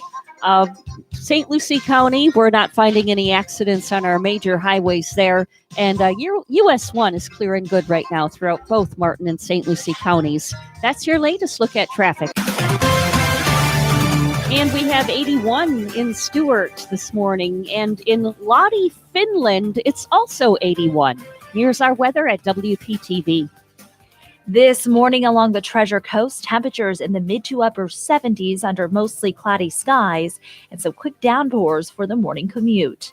This afternoon, highs in the mid-80s, cloudy skies throughout the day with numerous showers and storms possible as Tropical Storm Elsa moves into the Gulf of Mexico. Gusty winds, heavy rainfall, and a quick tornado possible throughout the day today. We're under a 2 out of 5 threat for severe weather. Make sure you download our WPTV app for the very latest weather alerts. Tonight, temperatures in the mid to upper 70s, more showers and storms into the overnight hours, some strong to severe. I'm WPTV First Alert meteorologist Katya Hall on WSTU AM 1450, Martin County's Heritage Station.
If you have a suggestion for the show, we would love to hear from you. Send us an email to WSTUmorningshow@gmail.com. Now let's get back to the Get Up and Go show. Here's Evan and Bonnie. 8:52 right now on the Get Up and Go show with Evan and Bonnie, and we're wrapping up hour number 3 for you and me. And then we're out of here, and we'll be back in about 21 hours from now. If you want to call the show, 220-9788, 220-WSTU. We've got a caller. Good morning. You're on the air with Evan and Bonnie. Oh, good morning, Adrian and Bonnie. How are you doing this morning? Oh, my gosh. You sound like you're in a great mood. Oh, yeah. Well, I'm here in Ocean City, New Jersey with Edna, and we just ran into a friend of Bonnie's.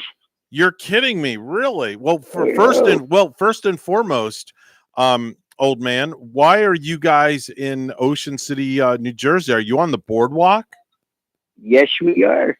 We're right by Shriver Saltwater Taffy. Edna loves that stuff. Oh, wow. Oh. Could you bring us some? Absolutely.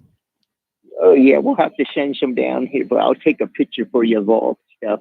Okay. All right. Very good. Very good. So it's good to hear you. You guys are back out traveling again now that COVID is kind of died down a little bit. You guys are back out on the road with the Winnebago motorhome. It's all tuned up and ready to go, right? Oh yeah. Hey Gary, you want to talk to Bonnie? Gary who? Gary who? Gary Busey. Oh, Gary Busey. Oh, you ran into Gary Busey? Yeah. You think he'd come on the phone with us? Yeah. Hold on a second. Gary, come here. It's Bonnie, your old friend. Oh, wow. Okay. Hello, Bonnie. How's it going there, young lady? Oh, wow. Is this really really Gary Busey? Is this really you?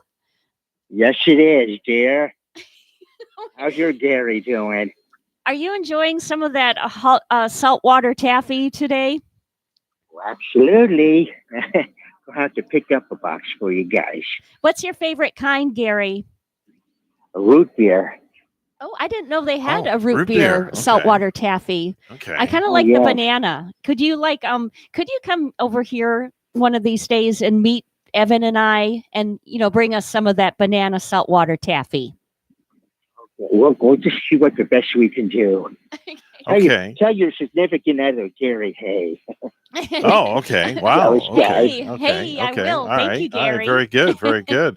So, what are you doing in Jersey, if you don't mind me asking, Gary?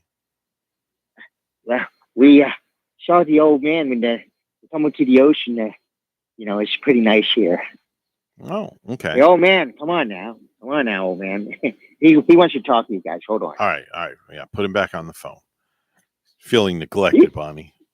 Yeah, well, you don't want him taking up too much of my time here. You know what I mean? Yeah, I know. You're just, you're like Howard Stern. You're a very popular radio star of the program here, and we don't want, we don't want to, give up that time to anybody. Yeah, no. Edna's in there. They just opened the doors in here, and Edna's like, she's going nuts. Oh my goodness. Oh, at the taffy place?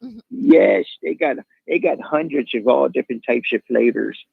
Oh wow! Edna will probably lose her teeth in some of that taffy. Yeah, exactly. That taffy's pretty gummy and gooey. Yeah. Well, she can take her teeth out and gum it to death. Oh my gosh! Oh my Wow! gosh. All right. Well, now where are you going to be traveling to after today? Well, Edna said she wants to go over to Philly. Philadelphia. She wants to see, she wants to see the Rocky statue and, go down where Rocky ran down there and where all the Italians at, kind of go walking around. Okay. Is that like an Italian neighborhood down there? I want to go. I'll probably fit right in. They got some really good Italian food down there, 9th Street. Well, I can hear all the action in the background there. Boy. Oh, there are people riding bikes. It looks like China. Everybody riding bikes. Oh, okay. Wow. Okay. All right. Nobody driving. All right. Well, we're going to let you go and get us some taffy. I'll take some, if you can find some cookies and cream taffy, I'll take some of that if you can. Oh, absolutely. And they got fudge here, too. All right. Bonnie, you want anything? Let them know. Oh, fudge and the taffy, an ice cream cone. I'll take it all. I can Okay. indulge in it all. Just put it on some dry ice and ship it down here. That's all. That's right. You got that, guys. Okay. All right, You old have man. a Well, good listen, day. give our best to Edna and have a great time at the Taffy Factory and check in with us tomorrow. Say goodnight, old man. Good night, old man. All right. That's, of course, the old man down the road. He joins us every whenever he can, Bonnie. I want to go to the Taffy Factory, man. Yeah, well, hop in a plane. Go to Jersey. And you know where else I'd like to go is to Hershey, Pennsylvania, where they make the chocolate Hershey bars. Now you're talking. Yeah. Wouldn't that be fun? Now you're talking. I had a friend who went there, and I guess you can pick one out. You can pick one off of the conveyor belt and bring a huge one home. Oh, wow. So that would taste like really good right now. All right. Very good. Very good. Well, folks, we're about to wrap up the show.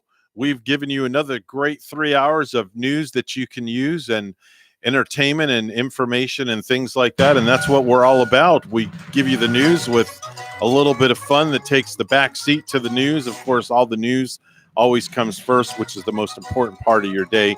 We keep you up to date on all that. Just remember, if you have good values on the inside, you won't look for validation on the outside. And for all my friends in Wisconsin, go Milwaukee Bucks tonight. Wow, it's going to be a Game great game. Bonnie's all excited. She'll be glued to the tube, and I'm we'll charged. get a first-hand report tomorrow from Bonnie. Too bad it comes on so late, though, at 9. Oh, just sit hard up. to Why stay not? up for it. Just stay up and have a Red Bull in the morning. That's all. Okay. We're WSTU Stewart, Martin County's Heritage Station. The news is coming up next. We'll see you in about 21 hours.